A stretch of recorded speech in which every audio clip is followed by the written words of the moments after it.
Welcome back to the Unpatched Gaming Podcast where we share games. I am your host, Zack. And I'm your host, Tyler. And Tyler, today we are talking about a game very near and dear to my heart.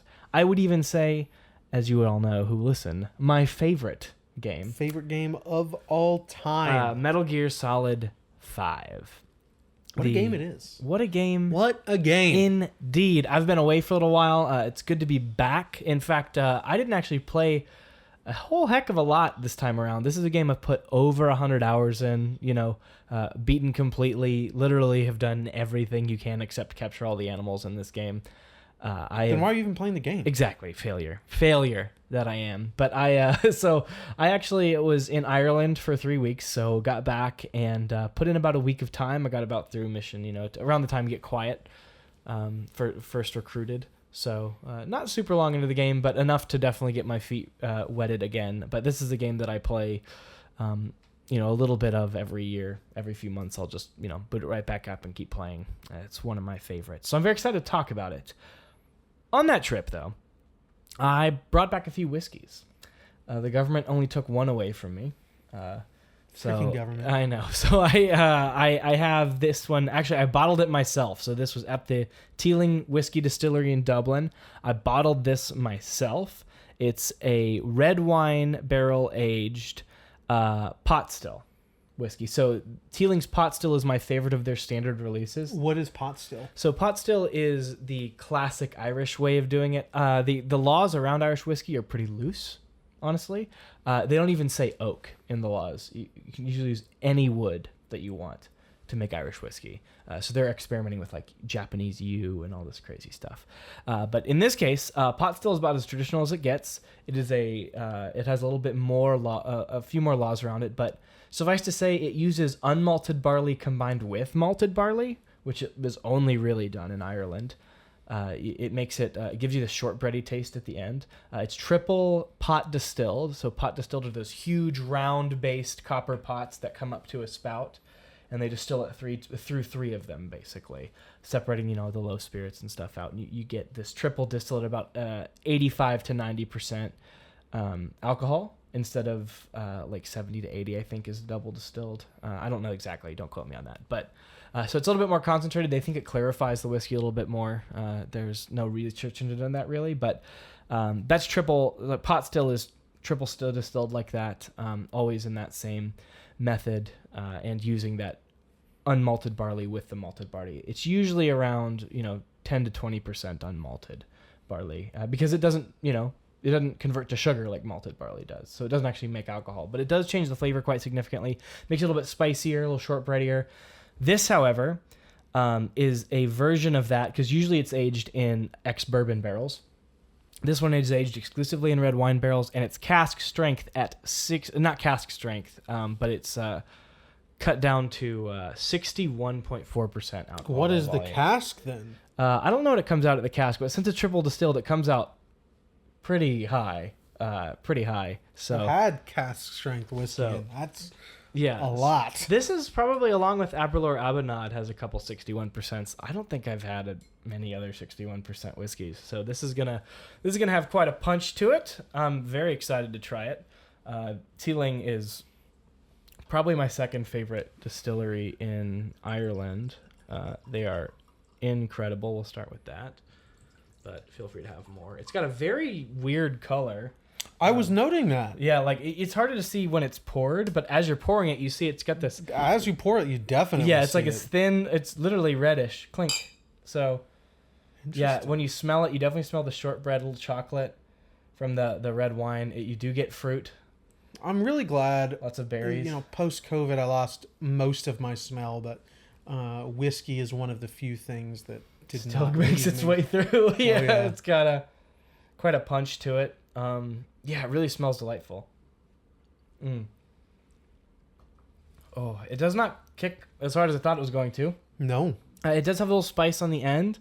It's it feels creamy. Creamy, that's a great word for it. It's sweet. It does end with a kind of a grape and and those kind of notes. But it starts off like a little bit what I expect from a port cask. A little bit of chocolate. It's sweet. It's nice. And then at the very end, as it sits for, after everything else is gone, the last thing you get is like a shortbread cookie. And that's, that's what sits. And that's pretty much how you know it's a pot still. We're going to go on a bit of a tangent here. So Katie and I went to Eden. Is it just called Eden? The speakeasy? Eden cocktail room, I guess. Yeah, that's it. And I was talking about the way you taste cocktails, alcohol in general, but we were talking about cocktails. And what I appreciate most, and when I'm tasting a cocktail, what determines sort of whether or not I'm going to drink it again is not the taste on the tip of the tongue or the taste while it's in your mouth, but it's the back end. I find the back end very important. What is left when everything is gone, as you said it. She thought I was crazy. She's like, that's dumb, I guess. Am I the only one? Fun fact, whiskeys that are a little bit more oily.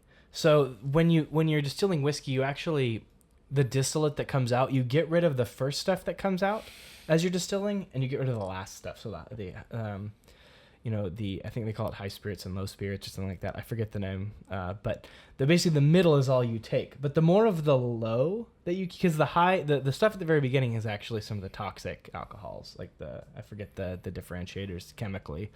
But at the bottom are more of the harsher alcohols that are still fine, but they're just harsher. So smoother whiskeys tend to have fewer of those. But as you include those, it gets oilier, and that's when you feel it in your chest. Okay. Yeah. And that's what makes whiskeys last long. So the more of those low spirits, the longer it's going to last on your tongue, typically. But that doesn't answer the question. That's interesting and all. Am I just dumb? Am I nuts? I mean, I like the whole thing. I don't know. Yeah, I like the whole thing, but some of the cocktails I was trying, I was really noticing the back end. But whatever, I'm just a dummy. I don't know. Uncultured swill. I mean, hey, you know what? I call you that every day. So yeah. No, I don't know. I definitely appreciate it. I tend to lean towards things that have a pretty long aftertaste. So I feel you. But I mean, if it's just a super sweet at the beginning and then it finishes on like herbs and spices, like that together for me seals the deal. Because usually I don't like sweet things. But if it's just sweet the whole time. Yeah. And I think that's what we were talking about. A very sweet cocktail. But I was noticing, because Eden focuses on a balance of flavors. Their thing is the subtlety of each stage of a flavor. And I noticed something that was, the cocktail I had was very sweet, but it was only very sweet for a moment. And that's what got me on the conversation. Was sort of what's left. It doesn't. Dude, this whiskey's fantastic. It's Sorry, really, really good. I like this a lot. Yeah. Because I didn't get to try it before I got it. I liked the pot still, but I wanted a special version of it, to take home. So I took this. But, dude, it's like a little bit caramely and a little smoky even. Just a touch. Like a little kiss. This is fantastic. I'm going to enjoy it. Yeah. You know what else I enjoy, though? Metal Gear Solid 5. That's why we broke out the good stuff, dude. Yes, that's why we broke out the good stuff. I'm so excited. I'm gonna have to have water. I just burnt my tongue with whiskey. Mm-hmm. Yeah, I'm so glad we finally got to share this game. And folks, we just released a bunch of episodes, so you'll be hearing Metal Gear Solid 2, I believe. No, that's up now. But anyway, if you've listened to our stuff for the Metal Gear Solid series so far, I have not been a super fan, and I have not finished any of them for various reasons. One of them, my PlayStation tried 3 discs, none of them worked. My PlayStation was just not reading this game Metal Gear Solid 4, that is, at a very particular part. 2, I could not get my bearings about me. I talked about that enough. 3 is hard. 3 is pretty difficult, and my power was going out a lot at the time, so I missed a bunch of time. And now I did watch all of 1, 2, and 4. I watched full playthroughs of those. And actually, I'm glad that I watched 4 rather than play it. I think I would have enjoyed it a little less playing it. But it was a wild time. I love watching 4. that whole thing. I love 4. And here we are again, not having finished. I mean, but Metal for Gear a Solid very game. different reason. Very This different one is reason. a 55-hour minimum. Yeah, I put 40 hours into it. Right around 40 hours, give or take. And I did, a decent amount of the side content, explored a lot of the base, which we'll talk about. And yeah, I really sunk my teeth into the game. So, and aside from that, I don't think the story is very important here. It really picks up towards the end. Like, I think I'm really coming into where it's going to start focusing on the story a lot, because the first 30 hours of the game are just missions. Like, they're very loosely connected. Some of them not connected at all. They're just, hey, we're trying to build a base here. Go make money. But now it's really starting to come into itself. So maybe if, the next game lends itself to me being able to play this one simultaneously, maybe I'll finish it. But the point is, it is a very different reason that I didn't finish this one.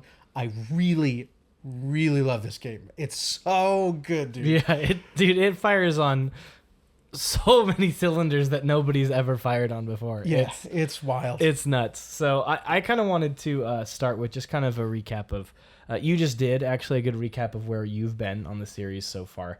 Obviously, you guys know my story. I fell in love with this series a few years ago. I ate it up hook, line, and sinker. The whole series, and I was most excited to play 5, and I got to 5. I played, even we didn't play it, but I played Peace Walker as well, which I really didn't like, which is a very unpopular opinion. I really did not like Peace Walker, so I was starting to feel a little burnt out. I had literally played all these games back to back. This is pre-cast. Seems hard. So I played them all back to back, and 1 through 4, I couldn't stop, and it started to wear once I played Peace Walker. So I put in Ground Zeroes, and I did not stop. 70 hours later, you know what I mean? 70 hours just in Ground Zeroes? Yeah, just in Ground Zeroes. Yeah, you can. That game has a course. lot of layers to it. But Ground Zeroes opens with, it's a firework, dude, in a little little bottle. I loved it. In fact, what I wanted to do most the entire time I was playing Metal Gear Solid 5 was go back and play Ground Zeroes once or twice more. I only did play it once. I had to get started because I knew Phantom Pain was such a long game. But I really want to go back and play that. And maybe I will, knowing it's, I can do it in just one sitting. I might go back and play it from time to time. But and it's that's how got it's meant a lot to be to played. offer. Yeah, it's so dense, so densely packed. Yeah, I remember the there's 2 targets that you have to exfiltrate. The second one I did was, I think, sort of intended to be the second one, the girl that's underground. And I kept alerting the guards time and time again. I was having a hard time getting out, and I decided to just ram through the entire encampment. I called in the helicopter. I'll be there in 5 minutes, whatever. I put her in a truck. It feels so good when you time it perfectly, too, that when you call in the helicopter and you show up right as it's landing. Yeah, it does feel good. So I put her in one of the... there's 2 vehicles inside of the encampment where she is, and one of them is a big armored truck. So I put her in there, and then I get in, and I'm thinking, I'm going to go for it. And nobody's noticing me. Nobody's checking out the armored car, and I'm driving away, following all the traffic laws. Totally fine. Nobody's paying attention. It just seems like a routine drive around. And I drive right up to the helicopter. It's a good time. I have not been able to recreate that, though. They keep seeing me. Even at nighttime, they keep seeing me. Though I guess I could duck down. You can duck down in the car while you're driving. But I don't know why they wouldn't notice that, hey, nobody's driving his car. Guys are ghosts! Some of these Russian soldiers, you never know. Some of them are pretty dumb. They're pretty dumb. They can be. No, they're not always dumb, but sometimes. In fact, I remember very, very dumb. This is getting a little ahead of ourselves. I remember the first time, so one of the mechanics of the game is, it's a pretty common Metal Gear mechanic. You can hold people up, right? So if you're within a certain distance and you take your gun out or you have your gun out, Snake will say, don't move. And they'll put their hands up. Without fail, they'll all put their hands up when you do this. But some will put their hands down and then like try Pull to a shoot knife. at you or pull a knife or something. And I really enjoy that because you have you basically have this this mechanism where you can pull up a wheel and say, spit it out, like give me information, and you know if they're gonna do it based on if that wheel is present or not. So if it's not present, Snake is reading that these guys are not going to talk to me. They're going to try to hit me or something. And so one of my favorite things to do, my favorite moves is if you press the aim button halfway through your CQC combo, you'll disarm them. Oh. You'll disarm them. So you pull their gun, and then if they don't comply, you just shoot them in the face. You just done. Can you guess which guards are going to fight back? Yes, based on their combat rank. It's combat rank, but if they're totally dressed down and have a high combat rank, they won't fight back. It's if they have a good combat rank and they're geared up. If they have the shields or the big armor or something, those guys a lot of the times are gonna not put up with being held up. But it's pretty easy because you hold them up and then you just knock them out. Wake them back up and then tell them to roll over. Because the nice thing is, no matter who you are, if you're on the ground, and you hold them up, if they're on the ground, like they'll no matter what, they'll just lay down and stop moving.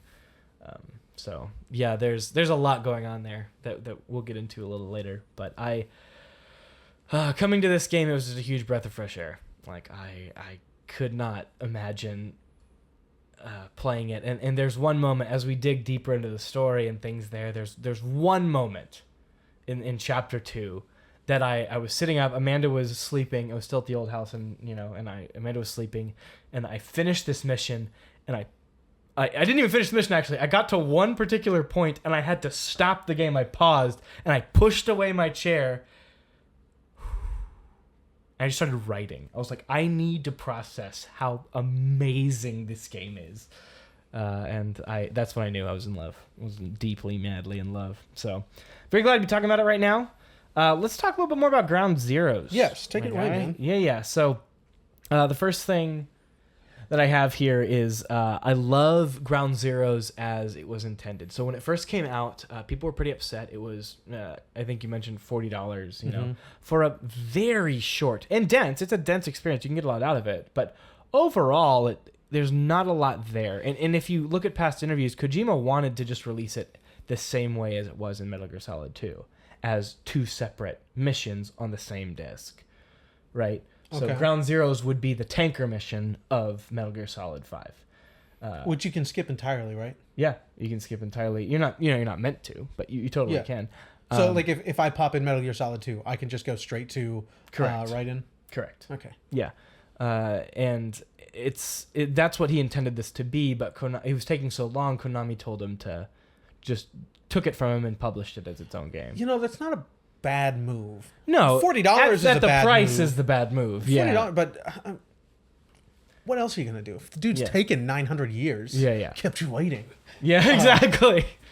I don't mind it being a separate game. I definitely think it's totally Konami to charge $40 for it, but I think it's pretty justified at $20. yeah, 20 easy. And I think you could even justify it at 40 if you're the right kind of person, the kind of person who will play it over and over and unearth everything that Guantanamo has to offer. Yeah. Kojima actually wanted to go back to Guantanamo in Phantom Pain.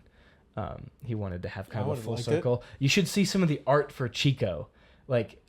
Chico defects and becomes this rogue warrior, and he's in this red. Who's Chico? He's the kid that you rescue. Okay. You didn't play Peace Walker. That's right. He's a huge main character. Both of them, he and Paz, are huge main characters in Peace Walker. Oh. Yeah. So Chico is. Oh, that's right. Chico's the first one that you capture in. With the Ground audio Zeroes. jack in his chest. Yeah. What, dude? Freaking crazy. Yeah, I definitely didn't know who they were. Yeah. And you don't have to. You don't have to. When you said kid that you rescue, I thought you meant Paz. one of the kids you rescue in Phantom Pain. Yeah. The child soldiers. That seems to be what's happening now. Yeah. We're going full child soldier here. Yeah. It's Chico. Yeah, dude. I'll show you some of the art afterwards. It's freaking nuts. It's good stuff. But that being said, now that we're past that and you can pay $5 for the Phantom Pain on Steam, or $6.50 for the collection. The full package. Yeah. Which is just the best deal you could ever buy. Yeah. If you don't have this in your library yet, during the winter sale or the fall sale, whatever's coming up, even if you hate it, it's $6.50 and one of the greatest games ever made. Period. Yeah, it's insane. All that to say that I think it's an excellent tanker chapter. Yes, I think it's. I agree. Excellent. It's awesome. Even more so as we get into what the Phantom Pain is doing, but on its own, you are Big Boss at the top of his game. You know what I mean? And just going through, in my opinion, the best level design in the entire series of Metal Gear. And 4 has great stuff. 5 has great stuff. There's a couple spots in 3. Just incredible level design throughout this whole series. And Guantanamo Bay, I don't see how you could top a stealth level like that ever. There's so many options. It was like 15 minutes into playing it. I was like, there's another level here. Dude, I am playing something new. This is wild. Yeah. And I'm 15 minutes into the demo. Dude, it's huge. And I mean, I've gone back and replayed Ground Zeroes, I think 3 or 4 times now. And every time I just go, let me try, I'm just literally not even like a new method of exfiltration. Like, I'm just going to go left here instead. And like just a whole new area I've never seen and like new challenges. And, even within areas, there are so many little hidey holes and secrets and ways through. It reminds you of like, what people praise Dark Souls 1 for on a microcosm. Mm-hmm. You know what I mean? I'm curious. You mentioned that you wish they would have updated it with some of the updates from Phantom Pain. What sort of things? Some of the mechanics. So, it would be really fun to come back with all your kit from 5. That's just a wish, It's nice, but I feel like it might be too small for that. It might, but it would still be fun to just it'd be fun. Yeah. But it is meant for what it is. There are a few CQC mechanics and things that aren't in Ground Zeroes that are in Phantom Pain. A couple of I couldn't name them to you off the top of my head right now, but there are a few, like the way holdups work, I think, and stuff like that. Just how those systems fit together is a little bit different. Feels like they weren't quite ironed out to what they would be in Phantom Pain. So when I go back to play Ground Zeroes, I actually have to reacclimate. Like, it is different enough to where I have to, let me tweak the way that I'm... Because I do a lot of very aggressive close quarters combat stuff. That's how I like to play the game. So it stands out quite a bit to me. I think there's a few other things. I think like headlights and things like that. I don't remember. I don't remember exactly, but enough to where I noticed it the last time I played. Okay. So I would like those to come back for sure. But even so, I mean, it's not a big deal. I think that what Ground Zeroes is, you could make an argument for it being the best Metal Gear game, like even above Phantom Pain. Like you could absolutely make that argument. I think because if you're more of a consistent quality kind of person, like what Ground Zeroes is perfection. You know what I mean? Like it's just exact. It does every little thing it sets out to do. It's much harder to do that in a full scale game. That's like especially an open world game. Yeah, but in a little 1.5 2 hour experience, the first time you play through, I mean, Ground Zeroes hits hard, and it doesn't pull punches. Like some of the stuff that's going on in that place is it's Guantanamo Bay. Like, it's really screwed up, Yeah. I really like it. And freaking Skullface, just I love his whole design. But what a great show of the Fox engine, too, to see the Fox engine for the first time, like, through Ground Zeroes. I mean, I can't imagine being there, like, a fan already and playing it. Like, that, I imagine it hit pretty hard. It looks great. Yeah. And even today, on the PS4 Pro, 4K 60, that's awesome. Mm-hmm. Awesome. Yeah, I'd like to go back and play it again. And like you said, I should have played it on PS3, the way it was meant to be played. Please do. Next time you play Ground Zeroes, get it on PS3. Okay, that's fine. I will do that. We tell him that. Ew, because I tell him that. Ew. Yeah, the controller's terrible. It's so bad. But he has a tendency to just not see that whatever he's playing is like objectively inferior. Correct. And I don't mean, like, I'm not saying this as a PC Master Race guy, but like he played the entirety of Prince of Persia. You can go back and listen to our episode there. He played on a faulty disc. Yeah, a faulty disc where the inputs were not lining up, the colors were wrong, and the frame rate was trash. And he's like, "It's an old game. I guess this is how it plays." And he's just like totally fine with that. So I want him to go back and play like Metal Gear Solid 5 or something on the PS3. I'm sure it won't be as bad as Prince of Persia. I did love Prince of Persia though. I know that was a really good game. Really quick, because Ground Zeroes, I mean, we'll come back and talk about it as we talk about the Phantom Pain, because a lot of what this game is doing gameplay-wise is, being done in the Phantom Pain. It's the same engine, same game. It was meant to be the same thing, So we'll talk about it a little more. I do want to mention, though, the way that, I mean, the character moves and feels, because I remember I played just like we did, I played all these back to back, but like literally back to back. So going from, playing through Metal Gear Solid 4, Snake controls great. He hasn't controlled any better, than in 4 up until that point. But the light year leap from how snappy, responsive, and consistent Snake controls in 5 is unprecedented. Like, it feels like he just took a huge step over, like, oh, this is where I should have been stepping this whole time almost. That's actually one of the first things I noticed was movement.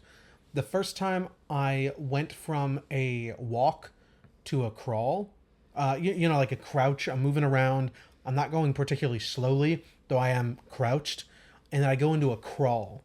The animation there feels incredible. Yes. How, like, you take a step forward with your right foot and then start to bend down on your left foot, and you push your crawl forward with that first step you took. It feels exactly how it should. It looks exactly how it should. And the sound to the like little grit underneath as you're crawling. Like it really, and just diving into a little crawl. Like when he's like literally vertical in like a split second. It's like horizontal in a split second. And he just lands on the ground. Like, it looks painful. It looks horribly painful. But he just jumps like that and he responds immediately. It reminds me of when I started playing Returnal. I was like, I turn around at a full sprint and she's turned around. And it looks natural, but it is arcade level responsive turnaround. Metal Gear Solid 5 is the only game in this series where 99% of the time it is my fault, not the controls. Like, especially in the early games, it can get the controls, but even in 4, where it's very clean, like, the controls don't feel controls. Weird at all here. Yeah. And in the other games I played, the controls really, really got to me. Yeah. But here, 3 in particular, no, I don't feel any of that. Because 3, it's very unwieldy, and like we talked about it in our episode on 3. Yeah, it doesn't feel natural at all, and I don't mean the way Snake moves, but just as a game. As a game, the way you control it. Because it's not designed to be a third-person game. They just moved the camera, didn't they? Yeah, they moved the camera, and actually in there was no camera control in the original release even. So now that we have the camera control version, it's even less natural because it was the way it was initially designed. Well, let me see if I've got that correct. So, of course, before Subsistence, it was sort of top-down game. It like was 1 and 2. It was still more back, still more camera behind. Okay, but it looks. The camera starting is pretty much what it looks like, but there's okay. Yeah, it's. So is the camera control what was added in Subsistence? That's the major thing that was added in Subsistence. Oh, I thought it was. I thought you were telling me that it was another top-down game, just like 2. No. All right. Yeah, okay. It's it definitely Subsistence is the definitive way to play for sure, but it wasn't initially designed around it, so it makes it a little bit again unwieldy. It's weird to control. But 5, it's very intuitive. Again, wheels, like come on, people, wheels. You don't need to scan through all your items as you're holding a trigger anymore. Yeah, it's a wheel, and it's a wheel. We are wheel people as yes. gamers, right? It works very well. It's very quick to just I mean, you know how weapon wheels work. Yeah. This is a very clean one. Yeah. It And works. so each weapon type has a slot that you can, so certain weapons fit in certain slots, and you have one slot for each of these things. So, for sidearms, you have pistols and submachine guns. For your primary weapon, you have, rifles, like assault rifles and shotguns and things like that. In your back, on your back sling, you can carry sniper rifles or, missile launchers, things like that. And So you each got slot, pouches all around. So yes, the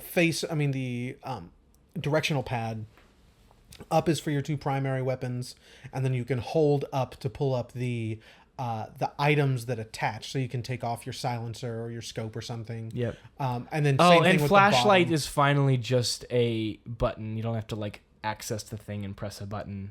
Access your weapon wheel and press a button. You can just press the button and your flashlight turns on on the gun, which I haven't tried in 5. I'm sure it carried over from 4, but in 4 I discovered on this playthrough that you can flash it in people's eyes. And they'll and they'll get blinded for a second. Oh, really? So I want to try it in 5, see if you just turn your flashlight on in their face, they go, Well, probably because upgrades to guns have the flashlight attachment, which seems totally unimportant and useless. Yeah, if you have night vision goggles. There's right? really no at all. I have not turned my flashlight on once. I turned the lights on the car off. Sure, the I get light, that. the moon is so bright. It's and not on mine, necessary. I have a pretty high light environment in there, so it gets a little bit hard to see sometimes. So night vision goggles help me out a lot. Okay. In the room, the glare on the monitor, that's certainly something to take into account. But I'm saying flashlights seem so useless. That's got to be carried over. Yeah, I feel that. Yeah, and it's super fun and forward to it's really satisfying. So I appreciate that. So let's kind of talk the Phantom Pain here. I have so much to talk about. So much to say. What is this, 19 pages? Yeah, so I did my 12-page essay that I wrote back in 20 whatever when I played 17? it. Yeah, back when I was at Hangar. It was a while ago now. So, yeah, I revised it in 2021. I've learned a lot as a writer since then and kind of cleaned it up a little bit, but I tried to keep it intact, It's one of the first things I wrote that I was like, I am proud of this piece of writing. You know what I mean? So I have a couple things to say, but I want to start with just the opening of this game. I played the opening, I was thinking about I don't have that much time. Let me just boot up my PC file and, mess around with the guard posts and stuff. No, let me start over and experience this game again. And I played the opening mission. And for those of you who don't know, one of my favorite things, in fact, I think it's the top most rated post on the Metal Gear subreddit, is a meme of Troy from Community walking in with a pizza to the dorm room, and everybody is he looks in and everything's on fire and people throwing stuff at each other, and he's like, what? And he just leaves, and it's just people who've only played the Phantom Pain, because he's just walking what is happening right now? I have no idea how to interpret this situation, because it just comes firing on cylinders. But one of my favorite things is the incredibly heavy-handed Moby Dick references. Very heavy-handed at the beginning of the game. I've not read Moby Dick, so they were lost on me. The whale is pretty, and you're riding on a Sure. whale tanker to get to Afghanistan. And a whale is not inherently a Moby Dick reference. sure, but you're called Ahab, your buddy's Ishmael. Oh yeah. You know what I mean? I did pick up on that. Your helicopter's the Pequod, which is the name of the ship in Moby Dick. Oh, okay. So it's especially right at the beginning, it's very heavy-handed here. And one of my favorite things is, in any other situation, this heavy-handedness would feel trite, but I actually read Moby Dick shortly before playing the Phantom Pain, not intentionally, right? It was on my list and I read Moby Dick, and so as I played the Phantom Pain, I started to piece together a lot. I want to read here a little short thing that I have. So in Metal Gear Solid 5 Ground Zeroes, players get to experience the moment Ahab loses his leg, the destruction of Mother Base, and the loss of your arm. But Moby Dick makes it clear that this wasn't the moment Ahab transformed into the madman we meet on the Pequod. This is a quote from Moby Dick now. It is not probable that this monomania in him took its instant rise at the precise time of his bodily dismemberment. Then, in darting at the monster, knife in hand, he had but given loose to a sudden, passionate, corporal animosity. And when he received the stroke that tore him, he probably but felt the agonizing bodily laceration, but nothing more. Yet, when by the collision forced to turn towards home, and for long months of days and weeks Ahab and Anguish lay, stretched together in one hammock, rounding in midwinter that dreary howling Patagonian cape, then it was that his torn body and gashed soul bled into one another, and so interfusing made him mad.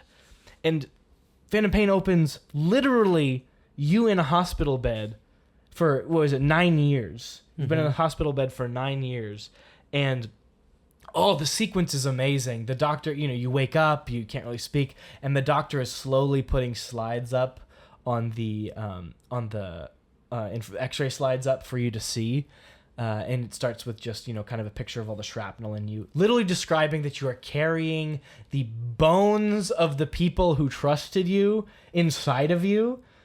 Like, literally their teeth and bones. Like, yeah, it's talking about, what's her name? Paz. She jumped out of the... Like, that was the last thing he saw before you are carrying your fainted. guilt with you, you know what I mean? And then he puts up the last slide, and you see the arm is missing. And Snake, you're in Snake's eyes, and he looks down at his right hand, and he moves his finger. It's there. And he, lifts up his left hand, and there's nothing there. And he just starts convulsing. It's so well paced, his realization of what has happened to him. It's just a really clean opening. And what I really like is it gets worse. Because Outer Heaven, and you didn't play Peace Walker, but Outer Heaven, in that game, it's Militaire Sans Frontières, Army Without Borders or something like that. He is building this army, this kind of, with no nation, what would eventually become the private military corporations in Metal Gear Solid 4, right? And this is something that he, has loved, that he's built, that was totally taken away from him. And we get to kind of see the fears of not having that born again in this sequence. It's literally like 1984. And you even see the big bosses watching you posters later. You know what I mean? It's like 1984. Masked men in huge suits just start, killing every single person in this hospital, double tapping these people. Blood, garment, even the classic being dragged away, screaming, nails on the floor, it's like a horror sequence. And you get to see all of his fears realized in this moment. And that dream of Outer Heaven, right? That just private military that he has, nuclear deterrence, and and everything there, just reborn in this moment. It's so good. It's so good. I love it so much. I'm gonna read a little more here. And you survive it, adding more shrapnel to carry in your heart and mind. It's a sick joke. You're knocked from the ship like poor Pip, left to drift with nothing but open water in every direction. Just because you still speak and move and breathe doesn't make you any more alive. The sea had jeeringly kept his finite body up, but drowned the infinite of his soul. You've lost something in the depths of that hospital. It probably still moves there, dreaming more perfectly than we can know. Missing so much more than an arm, you're dropped into an open world. You're Big Boss again. Kind of. You're still lost at sea, looking for your white whale. It's painted as a revenge story, but if you look closer, it's a revenge story against the world, not Skullface. Against that nightmare that he saw in the hospital, and the ones that he's carried since Metal Gear Solid 3. When you finally take your revenge, nothing is done. Something is still lost, full Fathom 5. You still carry all those bits and pieces in your heart and skull. There's always another mission, right, boss? There is no climax. There's only Outer Heaven. And then I wrote this, and I literally found this quote in Moby Dick. Were this world an endless plain, and by sailing eastward we could forever reach new distances and discover sights more sweet and strange than any Cyclades or Islands of Solomon, then there were promise in the voyage. But in pursuit of those far mysteries we dream of, or in tormented chase of that demon phantom, that some other time swims before all human hearts, while chasing such over this round globe, they either lead us on in barren mazes or midway leave us whelmed.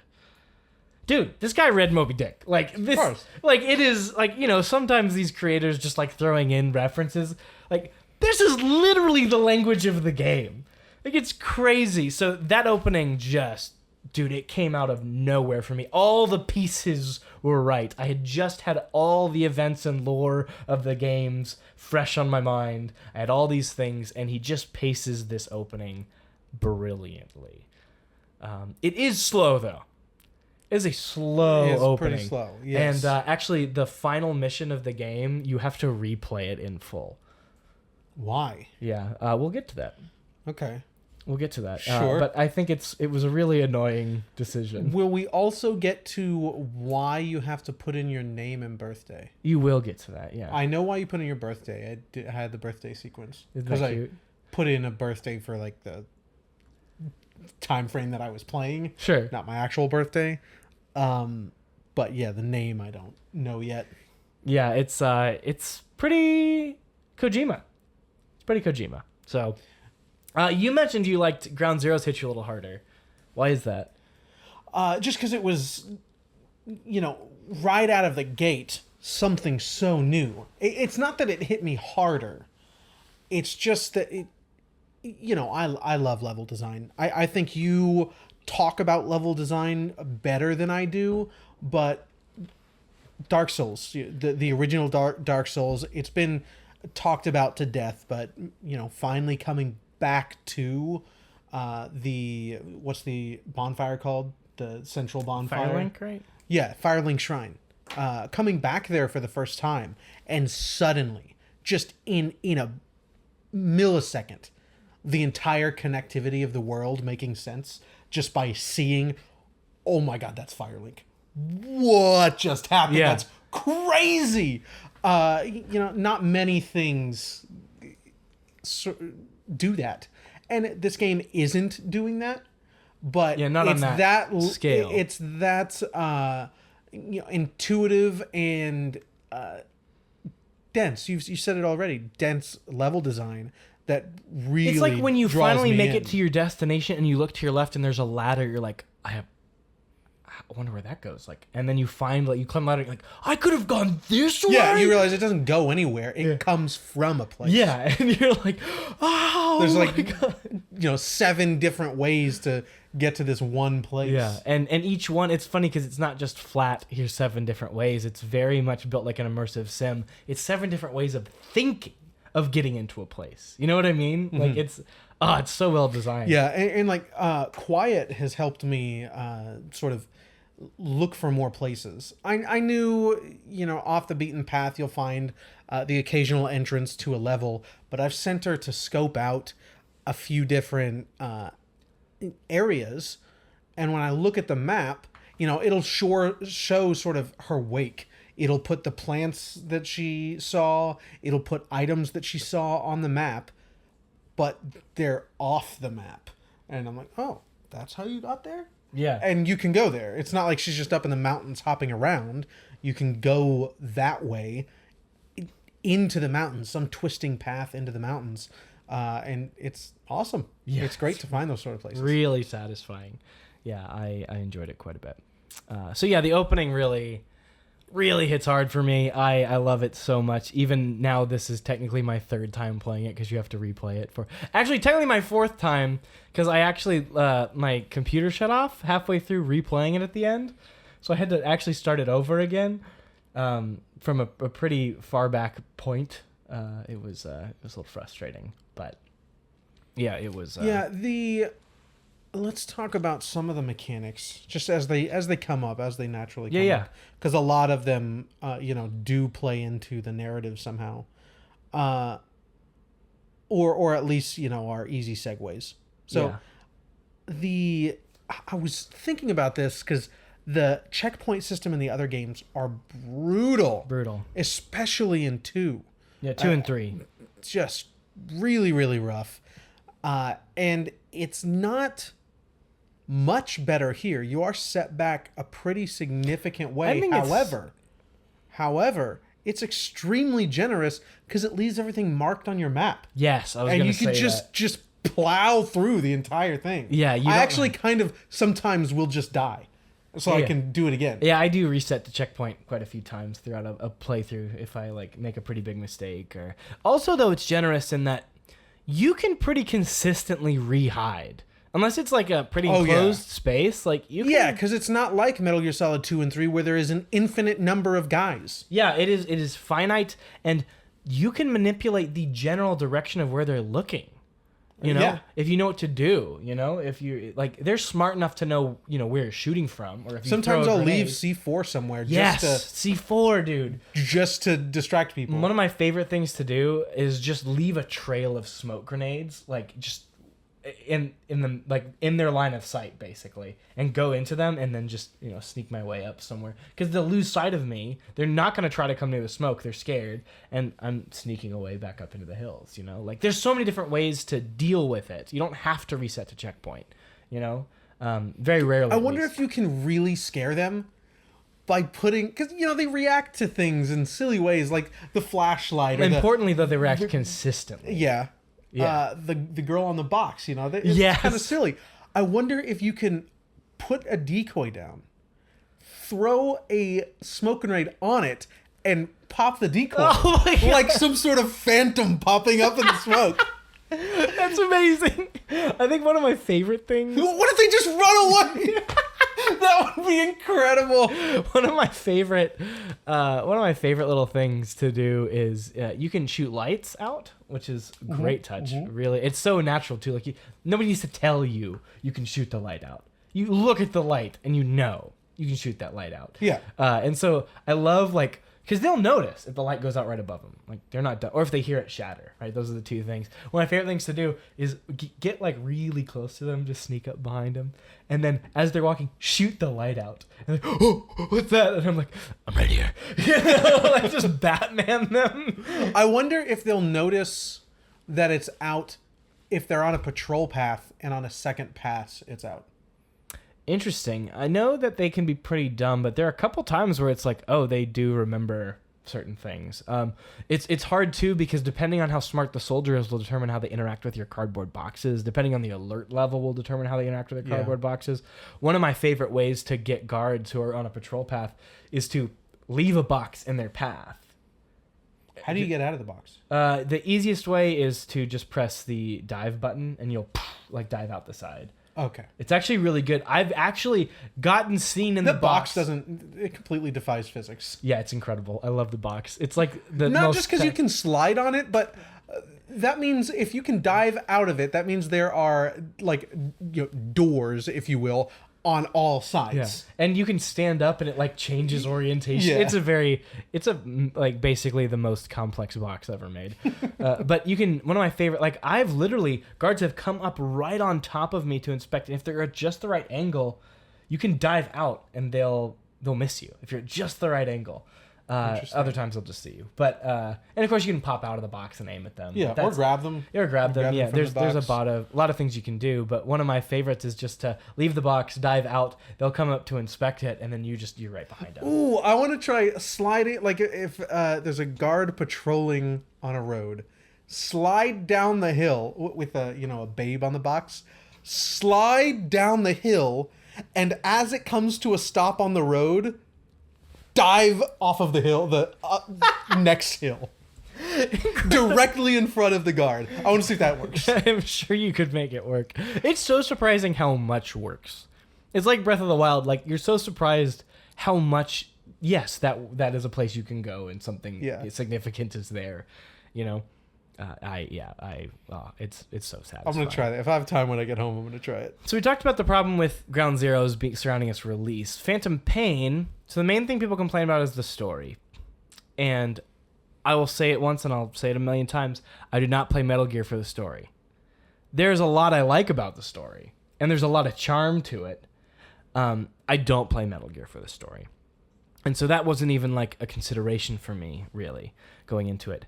Yeah, now, it's pretty weak on this entry, I think. I was dumbfounded at how brilliant some of the small story beats are, like the self-contained ones. We'll talk about those later. But as a whole, like it's it's there. It's facilitating the game, which is the first time a Metal Gear game has really done that, especially right after 4. 4 was the story. That was the point of 4 in many regards. Yeah, I'm a little different on that. I would like to play Metal Gear Solid 2 again for the story. Yeah, for the story. And I will. So 2 and 5 are probably the only ones I'll play again. Yeah. And then 5 because, it's just amazing. Yeah. And so the actual complaint that I do acknowledge, because we talk about this a lot, my favorite games of all time pretty much all have a significant flaw. Like if you were to list out my top 5, each one has a pretty glaring flaw or flaws to them. And I think they just stand above them for what they accomplished. Breath of the Wild is a great example. But in this game, it's Chapter 2. And I get it. I totally understand. So Chapter 2, there are very few story missions. Very few story missions. A lot of them are literally retreads with different win conditions for previous missions. Some of them are actually really good. My favorites being the subsistence missions, where there's 2 of them where you have to go in and do the mission, but you come in totally naked, no weapons, no gear, no nothing. So you just have to, procure on site, and they're really satisfying. But a lot of times it's just, beat this boss again, but they do more damage, and it comes from just the fact that, people don't like when this term is thrown around, but I do believe it's an unfinished game.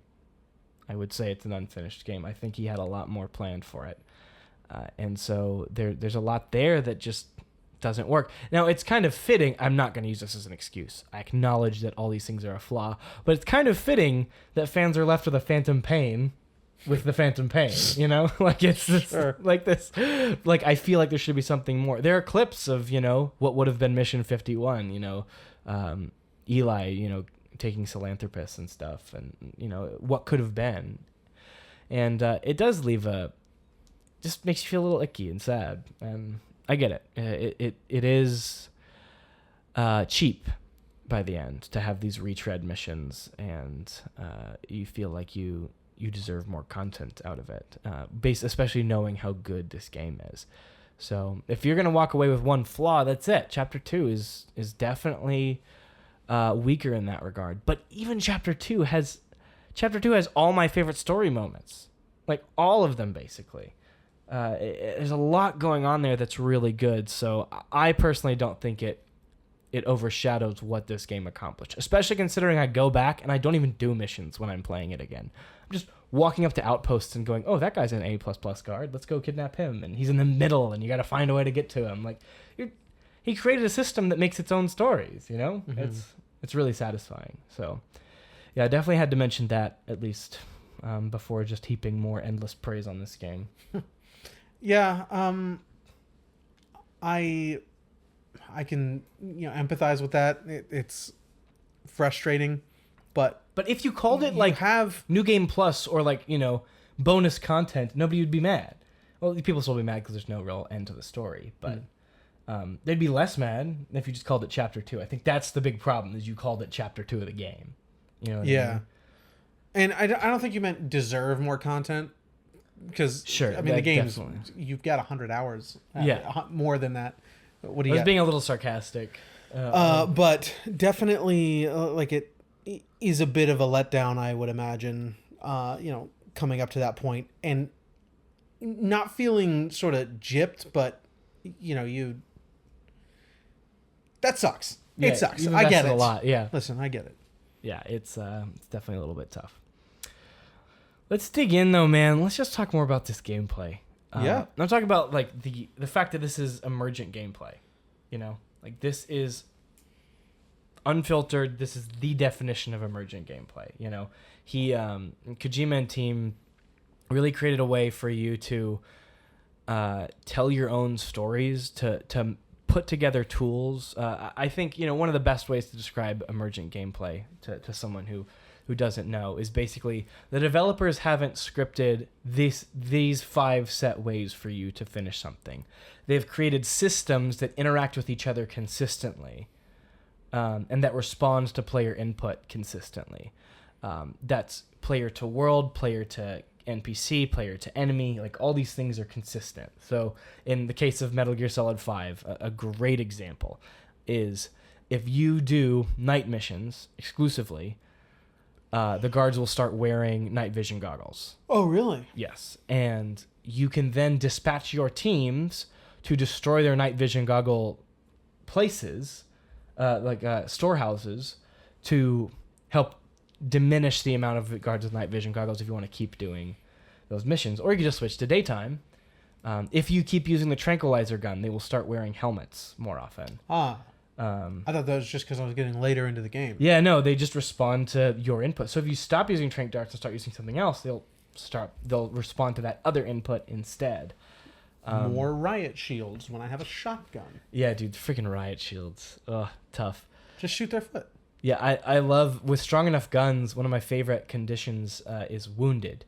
So I'll get into conditions in a little bit, but wounded is where they're not dead, but they're dying and they're like on the ground. They're totally incapacitated. With strong enough gun, like a high level assault rifle, you just pop them in the knee once and they like it's rolling on the ground. Yeah, it's just that's really good stuff. But in this case, guards will respond to the stimulus of smoke consistently. They'll respond to the power going out. The power going out. They will respond in a consistent way, which lets you, because there's so many inputs and so many tools at your disposal, you can fashion things the developers didn't plan for. Right? This is the hallmark of an immersive sim. Systemic gameplay, to a huge part, plays into that, but also just making sure that your tools aren't limited to just what they do.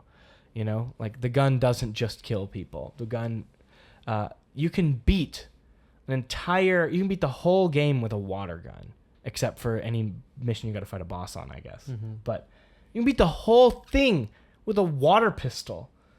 You know? I haven't taken it out yet. I have it unlocked. And the water pistol can put out their fires. They're like little fires at camp and stuff that like light up the stuff. It turns off their power if you squirt their power generator. Like, how do you get more water? You literally just, he fills it with his canteen. You hear like a little like glug glug glug like thing as he refills it. But I kind of wish he would pee in it. That'd be really satisfying. God. But no, you can beat these things with a water gun because of how consistent the systems are. And one of the best, in my opinion, is making the decision of how to incapacitate an enemy.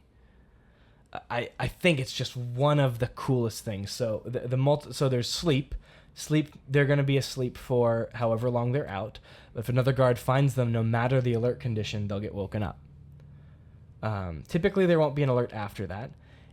If they're found dead, they will wake up. Like, they will start an alarm. And they won't wake up, obviously, they're dead. But the other guards will start an alarm. If they're wounded, they won't get up. They will be shouting. And and like other guards will hear them. You can then tell them to lie down. And that one's great because they will stay down the entire time. It's as if they're dead. The one difference being, if the alarm is raised, they will stand up. Regardless, they will stand up. So you have to be pretty confident in your sneaking ability to make them do that. Now, aside from getting the bonus for not killing anybody, is there any other reason to do that? Yeah, if you want them, if you want to extract them, sure. If you want to Fulton them. And then also it's just, conserves ammo, conserves suppressor, it's you don't have to waste that stuff. Conserving the suppressor. Yeah. I've never found ammo to be a problem yet. Yeah. Ammo. Well, I guess with the tranq gun it is, you can run out of that pretty easy. Yeah. So it's pretty, I don't usually do tranq. I typically go, if there's someone I want to abduct, I usually tell them to lie down and clear out their way around them. But I usually just bring a big gun, a big pistol. Just pop people. Anything that pierces a helmet is great. Like that's why I used to carry. I think I showed you a clip of me just carrying around a massive revolver with a huge scope on it. Just pop. Like I don't even care if people hear because I'm sick of those helmets. I like the silencer though. So I didn't know until my last session, or I didn't use the lie down function very much until my last session. So knowing how that works a little better, or being more confident in getting it to work, I think I would use a pistol, a silenced pistol. I still like sneaking and having the suppressor. So I think I'd probably use that more over the tranq. Yeah, I tend to not use the trank too much anymore. It's nice though, like being able to put people to sleep. Sleep is a great, probably the best condition because they won't get up if the alarm goes off. The nice thing about telling them to lie down is the other guard will come up and like go, hey, what are you doing? Like get up, just like as if they're asleep. So there's a couple different, you have to make your decision on how you want them to behave and how confident you are about moving forward. Or maybe how fast, like you're not gonna be able to sneak up and tell someone to lie down if, you have to make a fast decision. Maybe you're carrying a body, a guy sees you and you just throw the body at the guy. Oh, I haven't done that. It knocks him out. Like it's consistent. You can make these decisions. And so stunned, if them being knocked out, varies how long they'll be knocked out. If you just run up and flip them over, like which is the default, if you're moving the movement stick forward and you press the close quarters combat button, you'll just flip them over and knock them out. But they're only out for like 60 seconds, I think. Like it's really short. If you do the full CQC punch thing, they'll be out longer. If you push them into a wall, they'll be out even longer. And then I think I think that's the most if you push them into the wall. What I have done a few times is if it's in a sort of odd situation where I will likely get seen if I'm there too long, choking them out or something. What I'll do is run up on them and shoot their knee, but then flip them over as I'm coming up. Because I don't think they bleed out nearly as fast while they're stunned. Interesting. I didn't so know you about can that. fault in them with higher percentage rate if they're bleeding out but Interesting. fainted. Yeah, and what I'll do a lot is if I knock someone out like on the fly really quick, once I've cleared the area, I'll go back and I'll wake them up, but then hold them up. So they'll put their hands over their head and just be lying down. Yeah. Because that way they won't wake up and go, oh, what happened? Or I'll just kill them, like depending on, what I'm working with. The one problem with killing people is if they get found, the alarm goes off. Yeah. That's the one problem, And so that's why I'd usually like to tell them to lie down. Sometimes I'm just like, pop, like, let's move on. Yeah. Let's move on.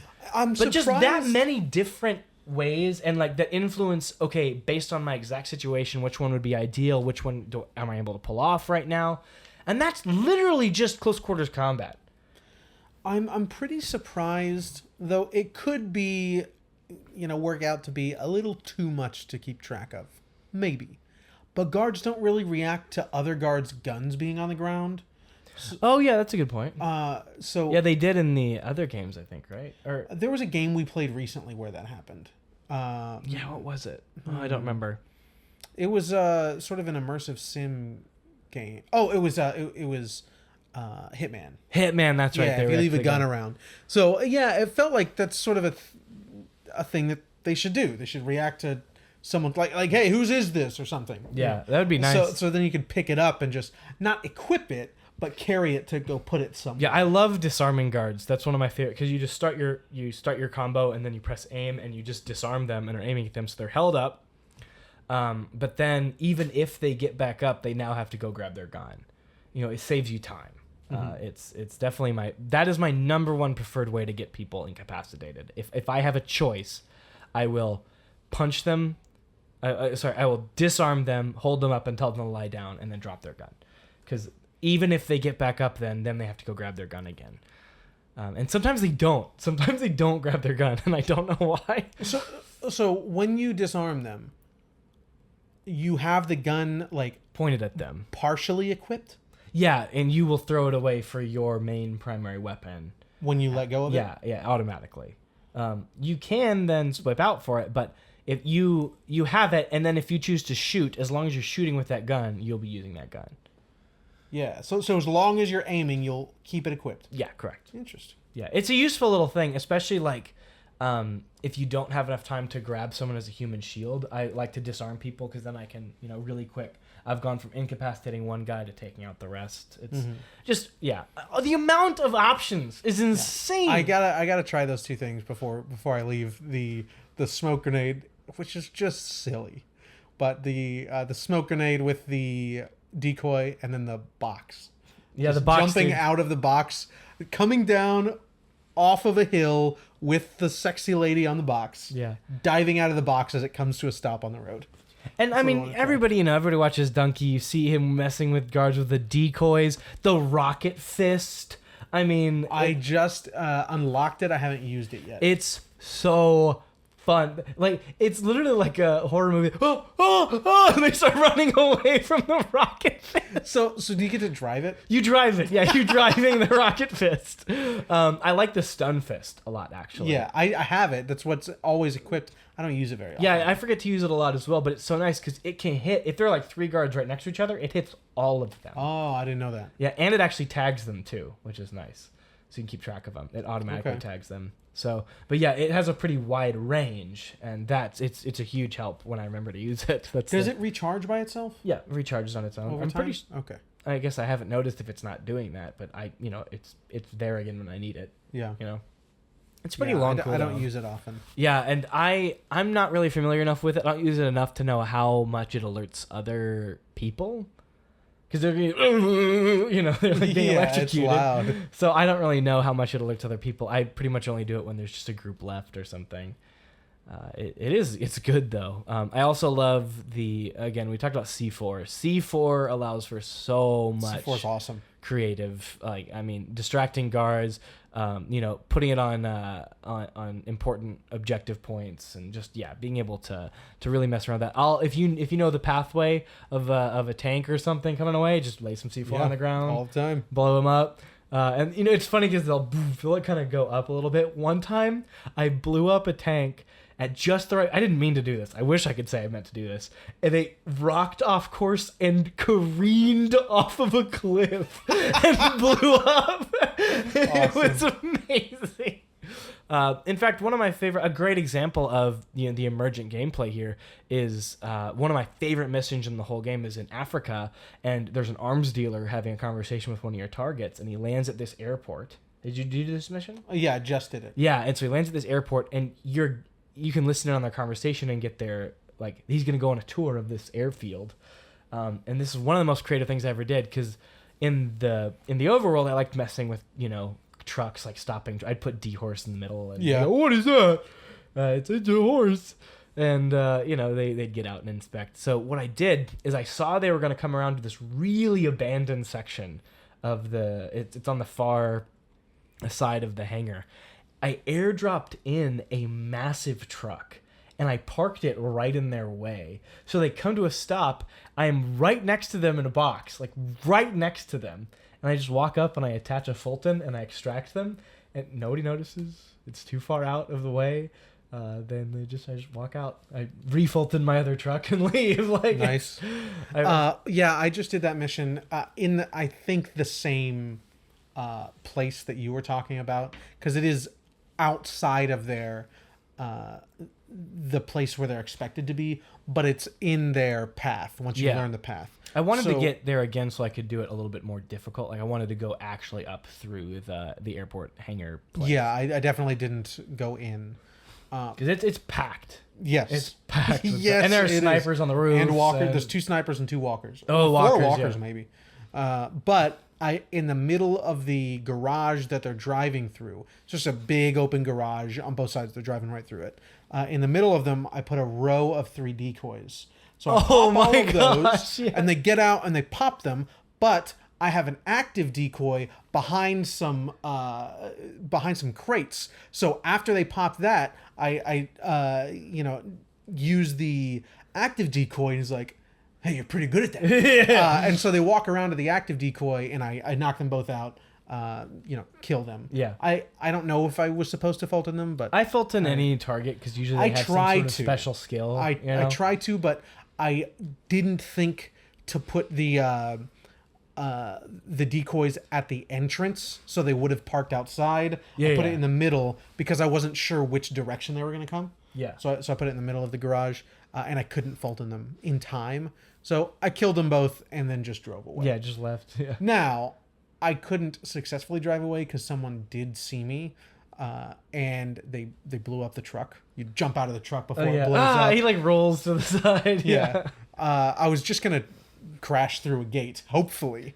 I don't know if you can. That's what it's going to try to do. One of my favorite things to do is, those outposts with the huge towers, like the guard towers? Yeah. Is to just drive a truck at full speed towards one of the towers and jump out and roll. Just let it crash into the tower. I've definitely done that. Another really good way to do it is put C4 on the front of the car. Oh, so yeah. once it crashes through, everybody comes around there and you just blow them all up. That's good. I didn't think about attaching C4 to it. I have used it as a distraction. I'll just go full speed down the road, like the middle of the outpost, and I'll jump out, and it just goes straight through the camp. And they're like, "No, what is that?" And everybody rushes over to get it, and then I just get whatever I want and leave. Yeah, it's so satisfying. But like stuff like that, it's just really, there's so much life to the interactions in this game.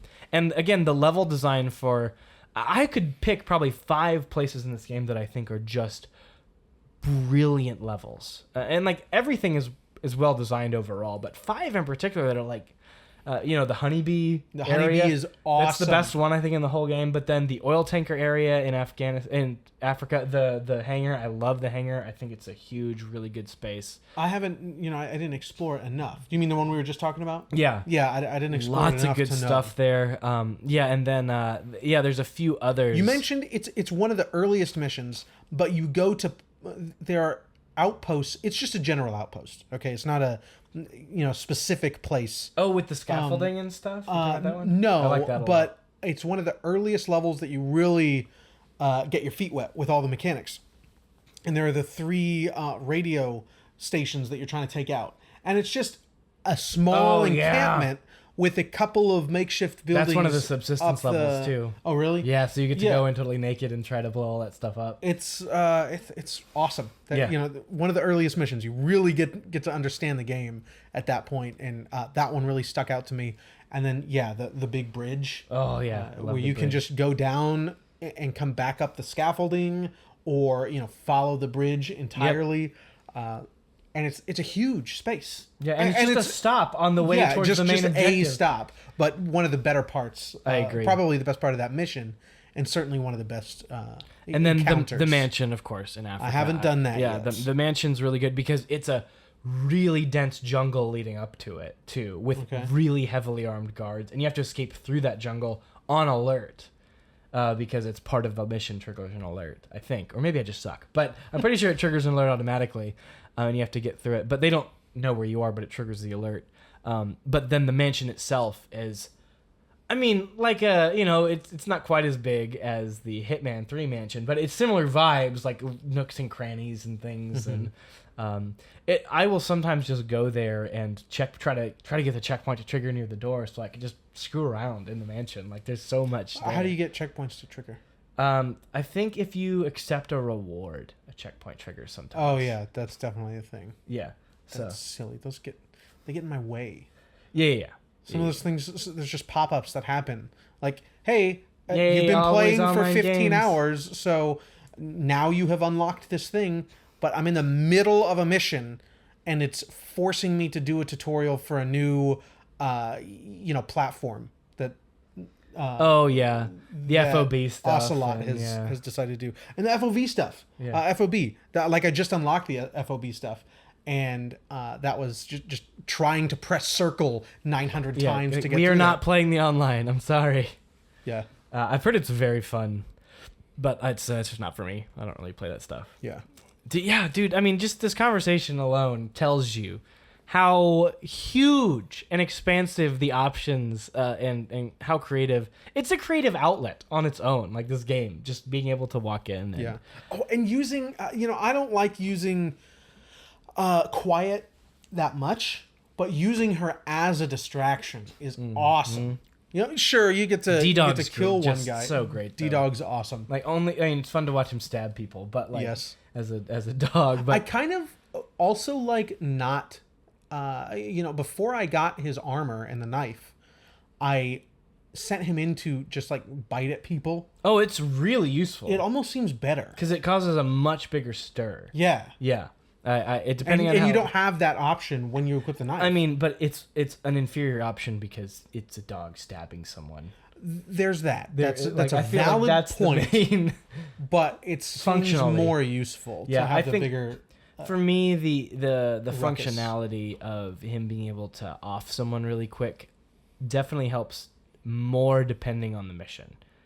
Like if it's a pretty like, you know, A to B to C to D mission, being able to just call someone to take something out really quick, like him or Quiet, it's a nice option to have. I've found so I've only used D-Dog his stab once, just because I usually kind of forget about it sometimes. You forget it.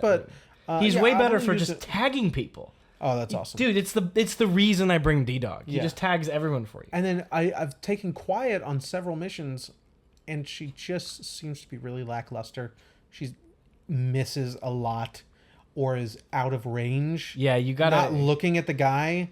You definitely got to get her buddy up. Like, in fact, that's one of my favorite parts of the game is getting to know Quiet better and getting her to trust you. It's actually, we'll talk about it here in a little bit. I think it's one of the best parts of the game.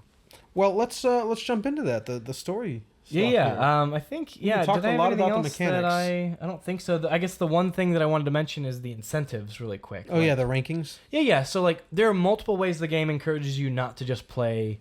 You know, typically the players will take the path of least resistance, right? There's a name for that, right? And I forget. I don't But know. players will take the path of least resistance. And so, yeah, you know, killing someone is often, with a silenced rifle, is often the easiest option in the game. But the game incentivizes you to play in more fun ways. Like, it lets you play like that if you want. Like, it totally does. And I play that way. I think playing with a silenced rifle is an absolute blast. I love playing the game that way. But it encourages you with the Fulton system, right? Like, you are increasing your research and development and intel teams by not killing people and Fultoning them instead, which makes its own little mini objective in the mission, right? If you find a guy with like an A++ ranking or something, like, I need that guy. Yeah. And so you have this own little mini objective in there. You got to make sure you get him out to a good spot. Maybe if you're really unsure about the weather and your support team kind of sucks, you call in the chopper and drop him on the chopper. Like, it's really good at making those dynamic What does your things. support team do? Support team is like it's how efficient your drops are, it's how efficient your pickups are, it's, you know, supply drops and stuff. Okay. Intel team I found is the best thing to have highest besides research and development, like, because Intel team is like just be able to pull up the map and go, we identified something here, here, and here. Here's some diamonds here. Like, Oh, makes yeah. it so much easier. I do like interrogating guards for that stuff. Oh, yeah. That's All the the most time. fun. But all that to say, I mean, my friends are over there. yeah, exactly. Like, what? You, Now I'm gonna kill you because you suck. Yeah, you sniveling wimp. And I really enjoy. So they have the ranking system, which encourages you to be fast, efficient, clean, not kill. You know, all those things. You have the Fulton extraction system. But I mean, also there's so many other little tiny things encouraging you to, like, just having a water gun. What player's not gonna go? Okay, I gotta. Yeah. Like, what is this? You know what I mean? You know what'd be Self-imposed restrictions, like watching people do certain types of playthroughs, like the game allows for that, and it seems as though this is just a totally valid way to play because of how open-ended all Yeah. of these systems are. I'm surprised that there's not an option for a remote Fulton. Like, attach it, and then There is a Fulton bazooka, I think. What? I think there's a Fulton bazooka. where you just shoot a Yeah, you shoot a a Fulton balloon at someone? Let's see here. MGS5. I've never unlocked it. Fulton launcher. Here it is. Fulton launcher. But I want Yeah, like, the Fulton rocket launcher. C4 that you can place, and Yeah, it's so there is a Fulton launcher. C4 that you can place, and because it's a distraction. If something Yeah. is lifting up, it will distract the enemies. Because then you could like lift up a container or a vehicle or something, and then pop the balloon and drop it on somebody. Yeah, I have done the drop. I have done the drop. It's really satisfying. Yeah. I like. There's a guy who just does as much weird stuff as he can. So he Fultons a guy, throws like a petrol bomb under him. Using fire in this game is really underrated. Fire is a great tool. Put a petrol bomb under him and then shoot the balloon and let him just fall and burn away in the fire. Oh no! It's really satisfying. But yeah, Wow. so all that to say, like, the incentives are another really brilliant part of this game. How it incentivizes you to play in unique ways. I think of Battle Network 3, the styles encouraging you to change fundamentally how you're playing the game. And a great video is Super Bunny Hop, his second Metal Gear Solid 5 video, because his first one he was really disappointed in the game, but then he played the game again, doing all the objectives. He got all S ranks. He did all the side objectives for every mission, and he says like he fell in love with it. You know, he saw the merits of the game, and a lot of that comes like, hey, do the side objectives. It's going to be more challenging. Hey, try to get an S rank. Do it as fast as you possibly can. You know, the game offers so, and again, the just intrinsic, I want that soldier. I want to accomplish this task in this way. I don't want to kill anybody because I don't think it's moral, or, you know, but you're a soldier. But whatever, like, you know what I mean? Like, it's, the game allows for all of those things and encourages them, you know, actively encourages them. I think that's, if that piece wasn't there, the game would be significantly less, despite how open-ended it is. Yeah. I think it rewards you for playing in unique ways, and I appreciate that. But doesn't punish you for playing how you want to play either. Yeah. There was a moment that I thought maybe it should have punished me, because, you know, he likes to play with the gamey stuff, like the memory card, the controller, stuff like that. And then I didn't kill Quiet on the mission you're supposed to fight her, because you said just don't kill her. I thought that meant I was not supposed to engage her, so I left. You can finish the mission. Well, you can leave the mission to go immediately into the next mission. And mission 11 is not completed. But you do move on to mission 12 without ever going back to your helicopter, back to the menu. Mission 12 just starts.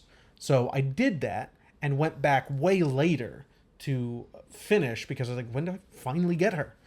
So I finally did that. I thought they were sort of going to play with that, like, don't even do the mission, and then you'll get Quiet later. And you just dropped a supply crate on her head, right? Yes, you do that twice. It brings her down to 50% then 0. Just because I was trying to do it quick, I looked online, like what mission. I just love that that's an option. Yeah, like it's like, oh, this drops out of the sky. I mean, why not? You know? Yeah. But one of the missions, where the first mission where you get the kids out of the jail cell, there are 3... That's a tough exfiltration, I've found, like getting out. Yeah, I had just a little bit of trouble. I didn't think it was that tough. I actually thought it was a little tougher getting in. Oh, really? Yeah. Yeah. Yeah, it wasn't too difficult. I think I died once.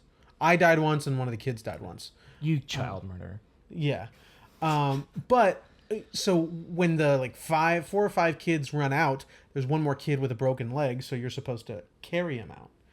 But there are 3 diamonds behind him. So I pick those up first, then I pick up the kid. You should have gotten like a D rank or something. Yeah. If you, E rank or whatever the lowest is. For grabbing the diamonds before the child. Yeah. Also, I was having a hard time fighting Eli, because I kept shooting him with a trank, because I knew I wasn't allowed to use my gun. And Ocelot said use your, use the trank, CQC, whatever. So I just kept unloading the trank on him, and it doesn't do anything. So finally I had to, just punch him a bunch, flip him over on his back. But before I did that, which was the second attempt, I finally just shot his knee, which I thought, I was like, I'm just going to shoot his leg. It's going to be fine. Just going to shoot a child in the leg. It's going to be fine. He'll heal. But of course I lost. Yeah, it's amazing. But the game just closed. That would be amazing. Yeah, I can't remember what I did. I stunned him with flashbangs or something. I don't remember what happened. I just punched him a bunch. After that, I was doing it for a while. And you're just like, okay, I get you. Yeah. But he could heal fine. He'd be okay, just a kneecap wound. Well, it wasn't the knee, because, that would probably shatter his knee entirely. I shot him sort of, in the calf. Okay. Intentionally. Like, I shot him somewhere Much where more he humane. Could heal. But Ocelot was like, boss, that's a child. What are you doing? Yeah, Troy Baker. The mission is a failure. Yeah, Troy Baker just reprimanding you for shooting children. Oh, freaking Ocelot. Oh, you're gonna extract him? Oh yeah, it's freaking. He's coming too? Yeah. Oh man, that's one of Sometimes it sounds, You're gonna extract him? Yeah. Like, it's just so funny. Yeah, he's A++. Shut up. Yeah. What do you do? Yeah, what? You do nothing for me, Kaz. Nothing. You're a cripple. Yeah, it's pretty terrible. Pretty terrible. Oh, I like the... I don't know why I just got here. I also like the level design of the mission where I think it's the first one you get Walker gear and you're extracting Huey. Oh, yeah, that's a good one. That's a yeah. really good mission. Yeah. That's a big one. Yeah, that's... Too. Yeah. That's like approaching Ground Zeroes. That's a really good mission. Yeah, I like that one a lot. There's so many ways in and out in the chopper, and yeah, it's really good. But yeah, let's talk... I'm going to talk story here. So... There are some things in the story that I really enjoy, and they pretty much almost come all from Chapter 2. There is one point right at the end of Chapter 1. Don't mind me as I flip through my pages here. 12 of them? Yeah, I have quite a few. But I want to talk about the first one, which is one that everyone dumps on. Okay? So you have made it through to the top of this kind of stone tower, tracking Skullface, and you're right behind him, but he's kind of expecting you, and he's got a bunch of armed guards. So you're now held up, and he leads you all the way back down this tower, and you get in a Jeep with him. Someone else is driving, and you're in the back of the Jeep. So some context, there's this vocal cord parasite. When you speak a certain language, it kills you, essentially. It kills you. Like when you open your mouth to speak a certain language that the vocal cord parasite is tuned to, it kills you. So its goal is to destroy cultures, right? That's the goal of this parasite, is to wipe out cultures. 'Cause the opening quote of the game is about how nobody's native country is a land, it is a tongue, right? It's your language. That's your true motherland. It's a paraphrase of the quote. And then just one more day in a world without end, in a war without end. Great quote. So that's the opening quote. And so that's what kind of Skullface's design is to rip out entire cultures by making a particular language unspeakable. Okay. And it's pretty interesting. And so you are driving with him in this Jeep, and he's explaining he's the most James Bond villain you can possibly get. He's got his withered face, his hat, and he's explaining his master plan, to you. Big boss, and it's great. You're in the back of this Jeep and you're just glaring at each other. You're just two men who hate is the way I described it. Just two men who just generally hate. Not just each other, they just hate. But you're driving past what are literally clips from, Soviet war camps of burned bodies from this parasite, like bagged bodies from this parasite, lining the streets around you. So it's you two bickering about philosophy while real humans are just there dead in body bags, like paving your way towards your final battle. It's very heavy-handed. Like it hits hard, but like it hits really hard, especially because they play this song, "The Sins of the Father," crescendo kind of female crooner voice, gorgeous voice. Some of the lyrics I have them written here. Pride feeds their blackened hearts, and the thirst must be quenched to fuel hypocrisy. Cleansing flames is the only way to repent. Renounce what made you, words that kill. Would you speak them to me with your breath so still it makes me believe the sins never die? Can't wash this blood off our hands. Let the world fear us all. It's just a means to the end. So everything, is brought under examination. In this moment, and everybody hates this scene because they think it's just filler, because you're sitting there staring at each other, you stop talking, and this whole song, Sins of the Father, this 5.5-minute song plays as you literally sit and ride in this Jeep real time towards the next area of the map. And they're like, oh, what a waste of time. And I'm like, this is incredible. Like, it lets you sit with all of what you know about Outer Heaven and Boss's dreams and these just two guys and how empty it all is with all these dead bodies around you. And all on top of that is just the most 70s Bond movie stuff happening. I love it. I think it's a great moment. Yeah, that's not what filler is, guys. That's silly for you to say. Yeah. It's like the opening of Arkham Knight, where it's just a top-down view of Joker's acid-ridden face. He's dead. He's on a stretcher. Batman is personally wheeling him into the crematorium. You don't see any of that around you. You see a little bit, just in the periphery, but the camera is fixed on Joker's face. While Sinatra is playing, I forget which song, but there's a Sinatra song playing. And like probably half of the song plays before you arrive at the fire. And then you can just like press X or triangle or whatever to, put him into the fire. Pay respects. But yeah, basically press X to pay respects. But Batman, the camera's still fixed, but the implication is that Batman is contemplating what he's about to do, like finally put Joker to death. Yeah. Who is already dead, yeah. but it's not finished yet. Yeah. It's not finished for him. And you can just let the entire Sinatra song play. And then finally he does it automatically. That's perfect. That's just perfect. That's not filler. Yeah. What are you talking about? Yeah, it's so good. It sounds so good. I didn't get there. That's sounds chapter 2, right? Yeah, so this is actually the very end of chapter 1. Okay. It's literally mission 30 right before the final boss. All right. And it gets obviously I could still get there. Again, I think you could, and you'd like it. Yeah. I mean, depending on what the next game sort of, or how it lends and itself. again, this is a game that's so easy to pick back up and come back to. Yeah. It's especially I'm at a really great break point because the story just took a turn. With I just got Eli on board, and I have not done the next mission. Yeah. So I will say, right there. One of the best. Some people ask, why is this an open world? One of the best reasons is because you get to experiment and just kind of goof off on these small little outposts, whichever one you pull up to, with no stakes, no mission, no like long term. Like it's a long mission with a bunch of checkpoints that you're having to deal with.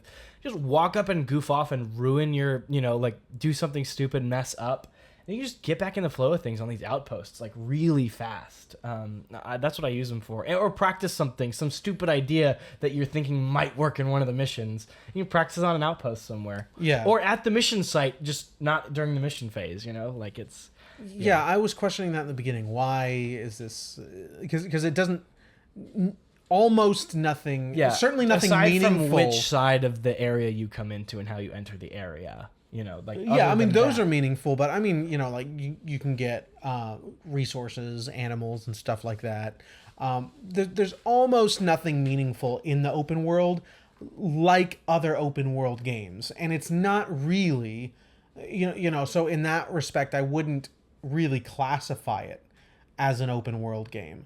However, yeah, the ability to explore, like the open world is there exclusively to facilitate your exploration. Yeah, it's pretty good stuff. These have been technical difficulties. Now returning to your regularly scheduled program. So yeah, I also really like Quiet as a character and as her growth. I know that's weird. Like a lot of people find issue with her as a character, but I actually really enjoy her arc. And a lot of it... I didn't get to see much of it since I got her late, much later than you're supposed to. I think 14 is when you can finally get her, mission 14, and I got her at like 17. Yeah, so I definitely started using her much later as well because I found D-Dog a lot more useful, like you were saying. But I started using her, and what's funny is while on missions with her, so with anybody, as you complete missions with your buddy, and a couple of little actions, their bond will grow. And it's like 1 out of 10 or something like that. And as you increase bond, they get more actions they can do. They get better, equipment available, things like that. And so one of my favorite things about Quiet is when you first start using her, she kind of doesn't hit all the time. She's, she'll just follow orders. She'll do what she's told. But after time, she starts to soften. She'll give you like a nod. Like, it starts to just nod, or like sometimes she gives you a little thumbs up, and you'll eventually, she'll start humming her theme. Oh, she does that always. Yeah, I love that. But she starts humming her theme like when she's just with you. instead of when she's just about to kill someone. And it's really She's satisfying. Just about to kill you. This is Dun, true. dun, dun. But like it unlocks this cutscene that should be egregious. Like it's just her dancing in the like. You come back to Mother Base together and it's raining, and she just starts dancing in the rain, and very sensual, like whatever. Of course it is. Right, but Goodness. it doesn't. You gotta encourage that cosplay. But it doesn't play out sensually. It's very bizarre. It's like this moment of liberation for her because she trusts you and like you as big boss. And there's this moment like where she's looking to you and with you, and you two have this bond. And Do you kill her? do you kill Quiet? Later in the game? No, thank God. I couldn't do it if we had to kill Quiet. But what does happen is the mission A Quiet Exit, which is one of the worst missions in the whole game. It is, I would argue, the worst mission in the game. The worst. Hate There's a stinker in the middle, dude. Mission. A really bad one.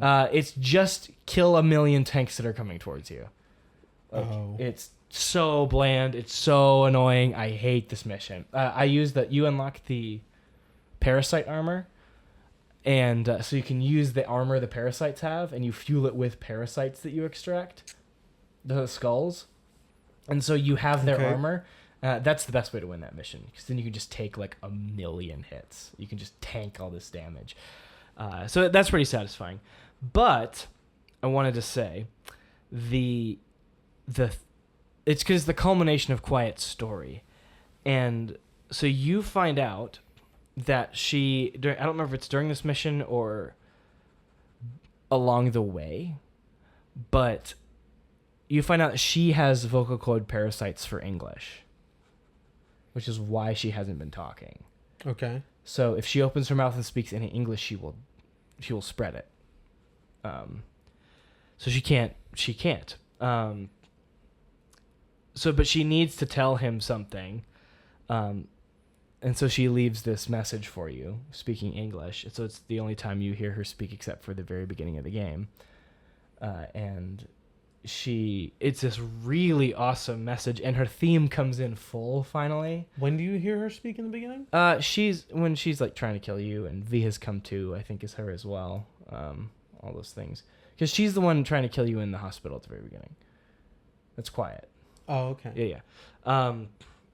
So she ends up, though, having to sacrifice everything that she has grown to love and find in you and the Diamond Dogs to save the Diamond Dogs and you. And it's this really sad moment. And until a very recent update, after this mission, she's just gone. You can't have her in a companion anymore. Like, it just erases her from the game. And one of the most recent updates, they just put her back in because, like, they know they're not... People are just playing this long term now, and they just want to be able to use the buddies. Okay. But until very recently, she's just gone permanently.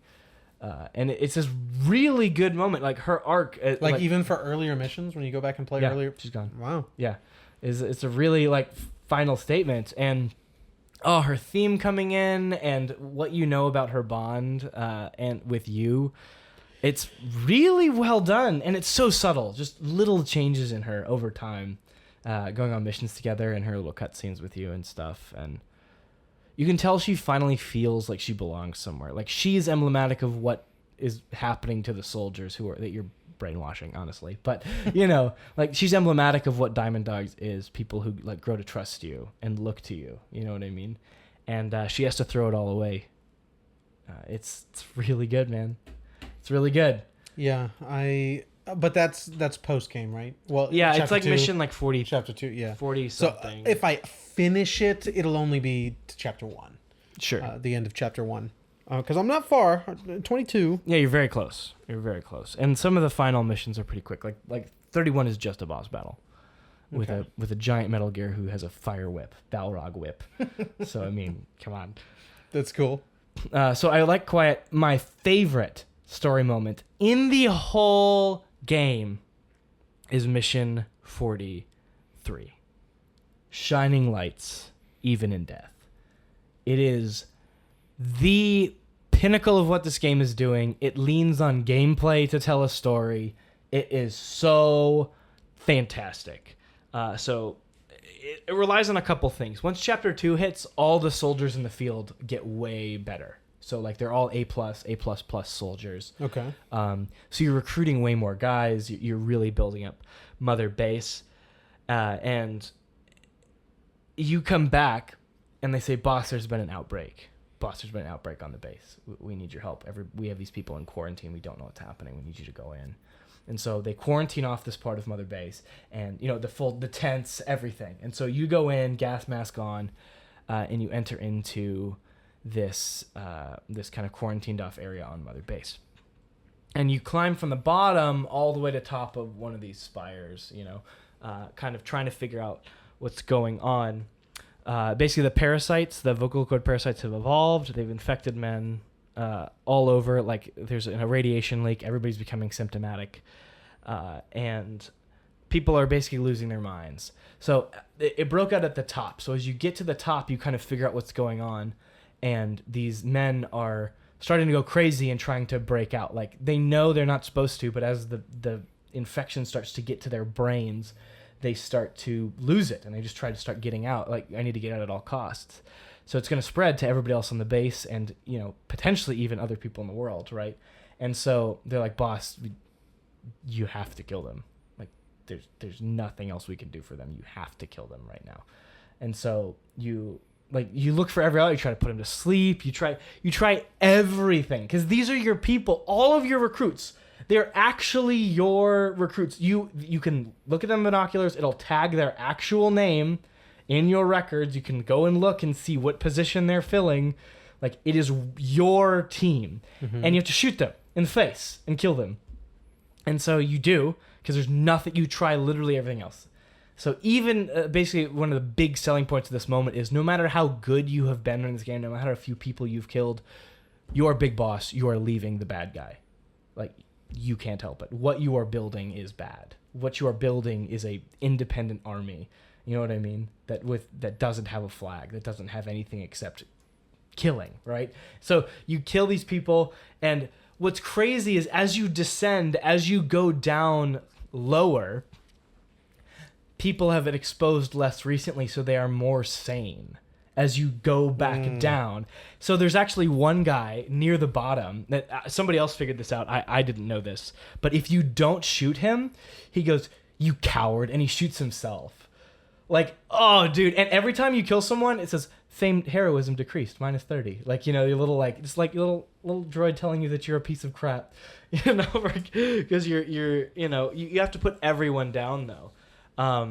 Huey's coming in over the radio and calling you like a monster. Like, how could you do this? And this is the moment. This is the moment I broke. You get to the very bottom and the last room, and there's 5 or 6 guys lined up over there, and they're all armed.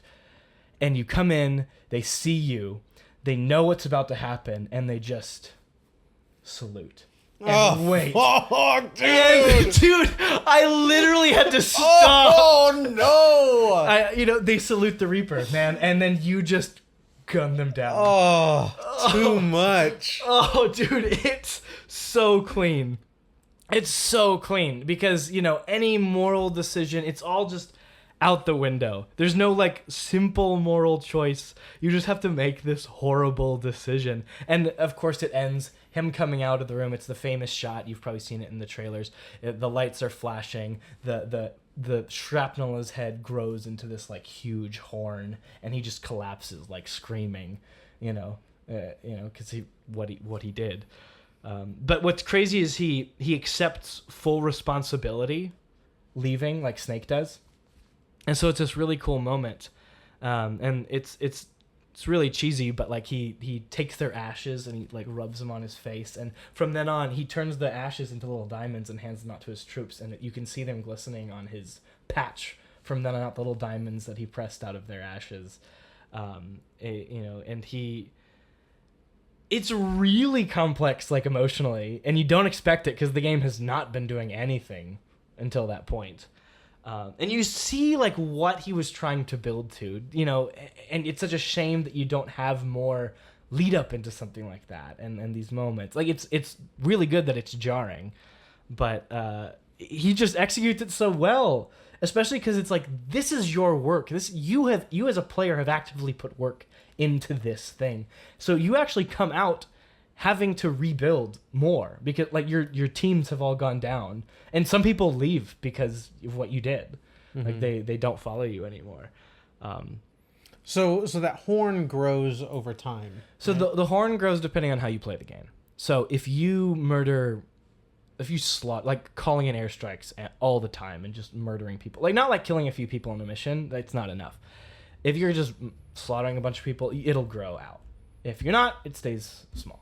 You know? How far does it? It's like full horn, like sticking out a full foot over his head. What? Like it's a horn. It's crazy. Dude. Is it? It's just shrapnel. Okay. Yeah, it's. And how does it get removed? It doesn't. Like that's part of the thing, right? Like it's just the shrapnel in his head. Oh, if you just don't stop killing people, taking showers, things like that. Okay, but in Metal Gear Solid 4, he does not have shrapnel. No, this is just in 5. Yes, but you see Big Boss in Metal Gear Solid 4.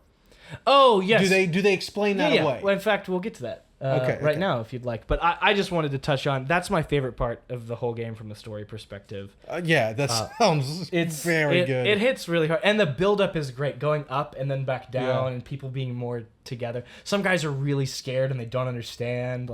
But those last guys just saluting you just broke me, dude. But I wanted to talk about the twist. And this twist pissed a lot of people off. All right, let's hear it. A lot of people off. You find out that you are not Big Boss. Okay, so this is where the name comes in? Yeah, so the name you put in is your character. So if you go back and watch Ground Zeroes, you're the medic trying to get the bomb out of Paz. So you are basically one of his top guys, like on the level that he recruited during Peace Walker, one of the guys on the level of Big Boss, like just an absolute total badass. Right? Who's just, and that's who you are. So you're literally a nobody. You are a nobody who has now been given the name Big Boss, because basically Big Boss wanted to escape and get away. So he basically used you, put his, did facial reconstruction surgery so you looked like him, and told you to carry on his legacy. And this is the big twist at the end of the game, and everybody's really pissed about it because it's like, but I wanted to watch Big Boss become the bad guy, and I wanted to do all these things. And well, maybe that is Big Boss becoming the bad guy because he couldn't even do it himself. I mean, that's fair. So what's crazy is the way that I wrote this essay, I wrote it before I knew. And I went back and read parts of it, and I'm saying, but you're not really Big Boss anymore. You've changed. Something's changed in you. And I'm like, this was like I felt these things playing the game at the beginning. Like, it's not just this thrown-in twist. And here's my favorite part about this, is he's doing what Metal Gear Solid 2 is doing on an inverse level. In Metal Gear Solid 2, let me think. I think I have it written here. It might be a little bit cleaner. If I say it like he writes this. a lot. Yes. Many fans consider this choice unforgivable. Upon initial inspection, it seems to invalidate the tragic beauty of watching Big Boss's descent into madness. This wasn't Koji Pro's intention, though. They want the player to experience the inverse impact of Metal Gear Solid 2. Instead of playing as a wimpy player vehicle who eventually becomes their own character, you're playing as Big Boss, the greatest mercenary in the world, only to discover that Big Boss is actually you. The development team took the Big Boss metaphorical transformation literally, letting the player more literally take on his role. They've lifted the curtain on what brilliant video games should do to the player and taken the care to weave this into the fabric of the story. The hardcore lore and continuity purists out there, of course, feel cheated. In fact, those who were disappointed most by the game seem to be the series' biggest fans. But the writers didn't want players to feel that the quote-unquote real Big Boss never went down this path with you. From here on out, Boss says at the end of the game, you're Big Boss. They wanted you to realize that the real Big Boss is the one that you've gone on this journey with, that you, the player, have taken Big Boss's place and continue his story. You're fashioning his legacy as much as he ever has. Right? And so it works even better in an emergent gameplay format because you're literally creating your own stories. They said basically it's Kojima being Kojima and saying it really doesn't matter if it's Big Boss and how the story plays out, because at the end of the day, you want to be this. That's what you care about at the end of the day. You don't actually care about, how Big Boss, or you shouldn't care how Big Boss becomes this and becomes that. It's like, you want to be Big Boss. Like, that's why you like playing these games, because you get to be Big Boss or Solid Snake. That's what he dissected in Metal Gear Solid 2. But way less cynically, he comes back and instead of deconstructing what Metal Gear Solid 1 was doing with Metal Gear Solid 2, he rebuilds it. He says, I get it. You want to be the badass. You want to be Big Boss. So here, be him. In fact, you are him now, fully. Like, this is you. Your player name that you entered. This is you. You are Big Boss now. You are literally fashioning his legacy however you want to. So the child soldier recruiting, total dillweed from, Peace Walker, you get to make what you want out of that. You get to now be Big Boss for him. And so that's why Big Boss doesn't have the shrapnel, because that's not Big Boss. It's not Big Boss. It's Venom. So, so silly. Isn't that crazy? Framing each mission as a TV episode. Oh, I love it. I love it. And then at the beginning, the credits for sunglasses. Oh, yeah. Gotta get that product placement in, boys. Oh, goodness. But yeah, I think so what happens in Peace Walker? We're moving on from this series, but we didn't play Peace Walker. Can you give me a quick rundown of what Big Boss is like in that? Even more of the charming hero, he's a grown-up version of who he is in 3. He's grown up. He's the charming one-liner action hero at this point, but who also recruits child soldiers and has no remorse.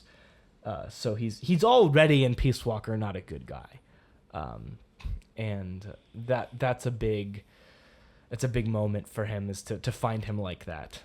And so you carrying on his legacy and building a private army doesn't invalidate, that's his descent. Like, you are literally doing exactly, you're working with him to be him. You're creating the legacy that he's going to be remembered for.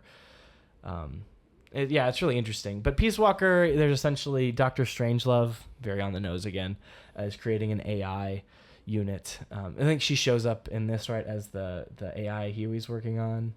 That's Dr. Strangelove's personality he's trying to recreate or something. Okay. She's like in there. I don't remember. Anyway, so she's creating all these machines, these AI machines, and you're out there to try to stop them. It's there's a young student, Paz, who is all about peace. Turns out she's a sleeper agent for the Russians, and you fight her in her underwear in a giant mech. Of course, it's the end of the game. Yeah, gotta encourage cosplay, like I said. Exactly. That's really at the heart of all this. But it's really honestly my least favorite Metal Gear game. I think it's because I played it on PS3, and it's definitely meant to be a handheld game. So it's a huge reason. But yeah, that's kind of the summary of the twist. I think that instead of I wrote this, I think this is a better way to sum it up. Instead of detracting from the story of a man pushed down the path to madness, this makes the story all the more meaningful because the experiences you've had are uniquely yours. The big man himself says it best. You've written your own history. You're your own man. I'm Big Boss, and you are too. Right, it's literally hard-coded what he's doing with this twist, right? He's telling you that you, the player, have the full agency here. He's not going to deconstruct that like he did in 2. Here you go. Make your own story. And he lets you. He gives you the tools to do it. So I think it's a very good twist. I don't think it's necessary to make the game great, but I think it's nice to get a little bit of Kojima meta-narrative stuff thrown in there. I always like that. It's nice. Yeah, definitely. So what is incomplete about the game? So the plot doesn't really end. So you beat Skullface, you fight Philanthropus, but there's their story continues. Mission 46, or Mission 43, and then the quiet stuff. Like, some things start to wrap up, but Eli, at the end of, I forget when it happens, sometime in Chapter 2, he escapes the base with Philanthropus, because you take Philanthropus back with you. Oh, after you beat it. Cool. But then Eli takes it, and literally that plot thread is never addressed, not even as a cliffhanger ever again. Like Eli has just absconded with this thing. So some people take that as just Kojima, you finished the game with Mission 31 and you're just kind of having these extra things happening. Some people say it's supposed to be a phantom pain. You're not supposed to know. Some people say it was just his plan to set up for 6. Some people say it's actually unfinished because there are clips of you fighting Eli on this jungle, like the third area that was supposed to be made, this kind of tropical area. And there are clips of you fighting him and taking him down, and the art, all the concept art shows all this stuff. Like fully rendered in-game clips. But the studio and Kojima have stated that it's not. I think Kojima have stated that those were never meant to be seen or actually the ending. Like they're happy with the way it is. I don't know if that's true. Of course they're going to say that. But no, Kojima wouldn't, right? Like Kojima, he's stated his issues with that game multiple times. So you'd think if Kojima says that he's happy with the way the game turned out enough. Yeah, but I wonder what sort of, if any, contractual obligation he is under. Maybe. I'm not going to get into all of that. But seeing that stuff at the end, that's pretty definitive. Seeing what was seemingly supposed to be at the end, like the tropical area and the stuff with Philanthropist and Eli, seems pretty unfinished there. It's strange that it is unfinished, and maybe I'm wrong here, when the other games do seem pretty, well paced, and they wrap up in nice little bows as they're intended to. It seems like Kojima isn't typically one to let things get out of hand. Excuse me, like it sounds like Metal Gear Solid 5 did. Yeah, it's one of the most, like, it's an expensive game. It made its money back hand over fist, but it's an expensive game. Yeah. So I get it. I know it's just the reality of how games work. I am perfectly happy with what we have. I have no complaints. It's awesome. Like the story it's there. It's fine. It's a Metal Gear story. Like not even like it doesn't even live up to some of the other Metal Gear stories. It's just there, and it has some great moments and fantastic. I'm gonna go and try to see what happens when I put a sleep mine under a truck full of Russians. Mm-hmm. That's what I'm gonna be doing. Yeah, it's good, man. I'm there for the gameplay in this one. I certainly won't be getting to the end game stuff, rather Chapter 2, anytime soon. I'm hoping I'm able to wrap up the end of Chapter 1, though we are going to move on to the next game. I really did sink my teeth into this. Played, as I mentioned, right around 40 hours. So I have experienced Metal Gear Solid 5. So at least I can say that. Experience what I want to. Aside from Metal Gear Solid 2, the story and the lore of Metal Gear Solid has not won me over. We should learn the Otacon Solid Snake handshake, though. Yeah. Of course. And that's really the best part of the series, is just understanding what kind of man Otacon is. Yes. That's what it's all about. One of the most horrifying pictures of a human I've ever seen in my life. Yeah. He's a wreck, dude. The guy's a wreck. Gracious. I love the story of these games. Like, they're not among my favorite stories ever, even remotely, but I do enjoy the camp and the I enjoyed pretty much every second of Metal Gear Solid 4. Especially 4. I was going to say 4, just it's awesome. 2 old men beating the crap out of each other, injecting each other with adrenaline just to be able to beat each other up a little bit longer. And the proposal. Dude, it's just insane. That Mr. and Mrs. Smith situation there at the end. It's so good. That's good. It's just a lot of fun all the way through. A lot of fun. So I like it. I just, it's not the best it's not why I play ever. these games at all. That is why I'll play Metal Gear Solid 2 again. Yeah, 2, though, it's not even for the plot. It's for what he's doing from a meta-narrative standpoint. Like, what he's breaking down and talking about. For Fat Man. What What a disgrace, Fat Man. I mean, I don't know, man. I have a soft spot. I like him. He's great. I think that's one of the dumbest ideas.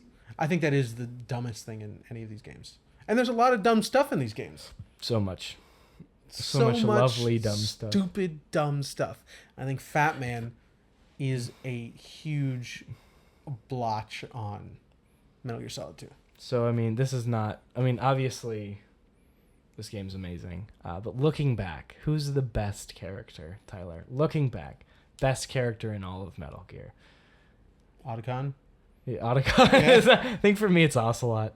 I do like Ocelot, but I didn't see him enough in 3. He gets a lot of good moments in 3. Was out a lot there. And then he becomes, Liquid Ocelot. That's the best Ocelot. Metal Gear Solid 4, so it's not really... Hello, brother! If I played them all as much as you did, I probably would say Ocelot. But dude, Otacon though, just I so like pitifully Otacon. disgusting. Yeah. Little Sonny. Poor Sonny. Sonny's sweet. Yeah, poor like Sonny. Snake had a hard life. Dude, it just gets me. I love that game so much. Yeah. So good. And he knows, dude. He knows Snake is gonna go kill himself. Yeah, right? he knows, dude. They're best friends for however long. Yeah. Like they're tight. Like these guys, he knows. And I see, for me, like, despite how crazy and silly all this stuff is, it just has these great moments, like sprinkled throughout that are genuinely emotional. Yeah.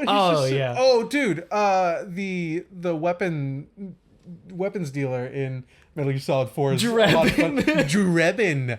Yes. Oh Stupid. My gosh. His smoking monkey. His blonde hair, dude, is like, what is it, like that like Beach Boys blonde hair. Yeah. I can't. It's odd.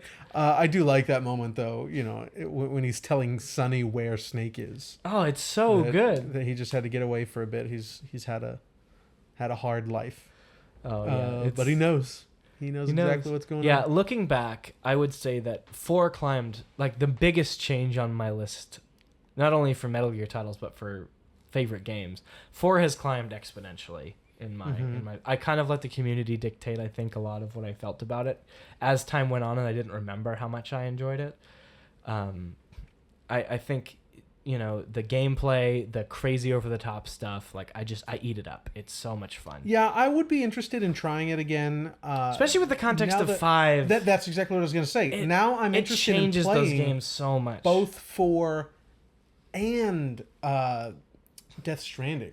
Dude, Death Stranding... I know they're different games. Very, very different games. Very similar philosophies. Yeah, it's sort of getting Kojima a little bit. I think I'll enjoy Death Stranding this time around. And Death Stranding is a game that really benefits from playing it slow. Just a mission or 2 a day, not trying to rush. Just plotting out your course and picking your stuff and letting things surprise you on the way. It's so beautiful.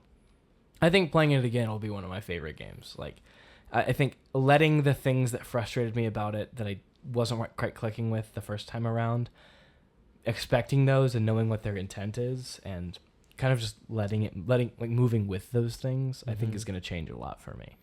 I'm excited to see what it looks like with that next gen graphics. Next gen, baby. I have it on PS4, but when we play it, I'll get the director's cut. Yes, I in have massive quotes. Oh, Kojima. No, he says that's not a director's cut. He doesn't like that. That's Sony. Sony's done that with now that and Ghost of Tsushima. Oh, that's right. Yeah, he did say that. I do recall that now. It sounds like it would be a Kojima thing, but no, he's like, no, I respect the director's cut. I'm not an idiot. That's not what that is. Just more stuff on PS5. Yeah. That's amazing. And you can get a Metal Gear Solid box, right? I don't know. I literally haven't looked because I just want to be surprised. Oh, yeah, I'm pretty sure you can get. That's amazing. You have a box. I hope so, because I love boxes. I use the box more boxes, way more in these games. Way more this time around, and was... Thank God I did. Like, it is meant to be used. They're so useful. Yeah, I use it occasionally in this one, but Really, after seeing the playthrough of 4, I understand how important crawling and rolling is. Oh, So, like getting into the first time I got into the actual like inside of Guantanamo, where you need to go down to the basement to get pause. There's a very small, like up to the middle of your calf, very small little half wall lining the road, the runway for a plane. So I just laid down and rolled all the way to the other side, and nobody saw me. Yeah. It's very, very good. Dude, rolling. Oh, I only discovered it halfway through this game. And I was like, where has this been in my life? Yeah. Where has this been? Like, rolling fixes everything. It's amazing. Yeah. And I like, pressing triangle to, like, press into the ground a little bit more. Yeah. You know? There's so many good little ways to make it work. Does that help you heal faster, too? It does. Yeah, I thought so. That's correct. Yeah. Okay. It does indeed. I also think that 3 has fallen a bit in my eyes. Looking back, 3 has fallen a bit in my eyes. I still love it, one of my favorites, but it has fallen a bit in my eyes. 2 has, I think, surpassed it for me. Okay. So my final ranking, I'd put 5 and 4 in my top. What is you have a top 20, top 30 on your phone? What is it? I think 30. Yeah, it'd be on my top. I might even have 3 on my top 30, but like I'd put. Oh, 3 Metal Gear Solid games or Metal Gear Solid 3? 3 games, maybe 3. It depends, but maybe not. It would definitely be. Yeah, 30. But even on top 20, I'd do 5 and 4. I think 5 and 4 on my top 20 for sure. They're such good games. I don't have any of them, but I was talking to someone, and if you guys listen to our greatest games of the decade episode, whatever we called that, we put Portal 2 really high. Yeah, we did. Like over Skyrim. It went head to head with Skyrim. I would do it again. And we didn't even have a debate. Yeah, I'd do it again. Yeah, absolutely. And then we played that game immediately after, and that just solidified it. But watching Severance now and just seeing so much of what Valve likes to do and just so much of Abstergo, it would not surprise me if the twist was that is Abstergo. But it's all coming back to me again. And I was talking to someone at work about it recently, and called it pretty much a perfect game. I would not bat an eye if someone put it on the top 10 best games ever. Yeah, so started thinking of that. Yes, I would. So I started thinking of what a list of the best games ever would be, and even as Which Mario game relatively Galaxy 2. Even as little of this as I have played compared to the fans or you who is a fan, of course. It goes on there easily. Yeah. Easily it's on this list. It's just unprecedented how open-ended crazy, and consistent this game is. I love this game. So you'd think that if we were to do the bracket again, you'd let 5 get as far as it did. I think it was like top 8, top 4, or something like that. Yeah, but I was trying to pull up the bracket and I didn't see it anywhere. I have it on my computer. We can look at it. Yeah, later. I'd like to look at it when we're done. Because we let it get to top 4, I think. Yeah, I let it. Oh, you had to. It was that and Witcher 3, wasn't it? No, maybe. And then it went to that and Breath of the Wild, I think. No, because Breath of the Wild, I don't remember anymore. We'll have to look at it. Yeah. We'll have to look at it. It's on my computer, so we'll take a look. But all that to say, I mean, I think that 2, 4, and 5 would easily go on my favorite games ever list. 3 wouldn't go too much further behind. 3 is just has its moments for me where it just doesn't click, and then 4 does what 3 is doing from a gameplay standpoint better, So that's what's hard for me. Sorry, I know it's a sin. And then 1 wouldn't come close, unfortunately. No way it could. I mean, I love the atmosphere and the feel of 1 so much. It's just a delight. Great. We talked about it. It's good stuff. But and then I will need to replay Peace Walker one day to see. But And Acid, bro. I do want to play Acid. I have Ghost Babel. Dude, I have a lot of Metal Gear. You know what? I'm so Portable surprised. Ops was not for me. Not for me. Oh, which one is Portable Ops? That's before Peace Walker. It was the PSP, the first PSP one, not directed by Kojima. Okay, the Acid games are the card games. And then Peace Walker is the Kojima-directed mainline Metal Gear entry. Okay. Well, it's been quite a ride, man. Yeah. Quite we a made ride. it. Kind of. You know, I didn't I didn't make it all the way. We made it as much as we're going to. Yeah.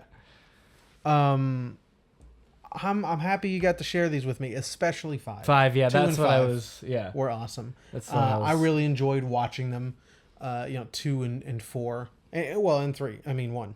I did not watch 3, but 1, 2, and 4. You should go and watch It was 3 a great sometime. time. I mean, you said you liked time. watching the others. You'd like watching 3. I'm sure I would. It's the most cinematic of all of them, for sure. More than 4? Yeah, but that's like soap opera. Like 3 is going for James Bond. Like, you know, like in terms of like it feels most like a movie. Okay. 4 feels like, you know, an soap operatic epic. You know, like it's 3 is much more like tightly like it's a movie. Okay. You know, All right. especially if you're watching someone who can just breeze through those levels. You know. Yeah. Which is how you should watch it. Yeah, someone who's good at the game, so you can be like, oh. Yeah. Or not do that because they just roll everywhere and don't actually have to engage with the game. Incredible. Because rolling in Metal Gear Solid 4 I don't think you can roll in 3. is seemingly broken. Yeah, Just absolutely broken. I don't think you can roll in 3. I doubt it. But man, it's been a good time. Yes. I'm glad you got to share these with me. We don't have any more series lined up. That's it. Metal Gear Solid and Mass Effect were the big ones. I'm very happy we got to play both. There were some stinkers in here, in my opinion. At least some moments in both of these series, that is. But they both ended on such a high note. And bro, you gotta go finish Mass Effect 3. Maybe. It's so good. I put it out there again to remind you. Oh my gosh.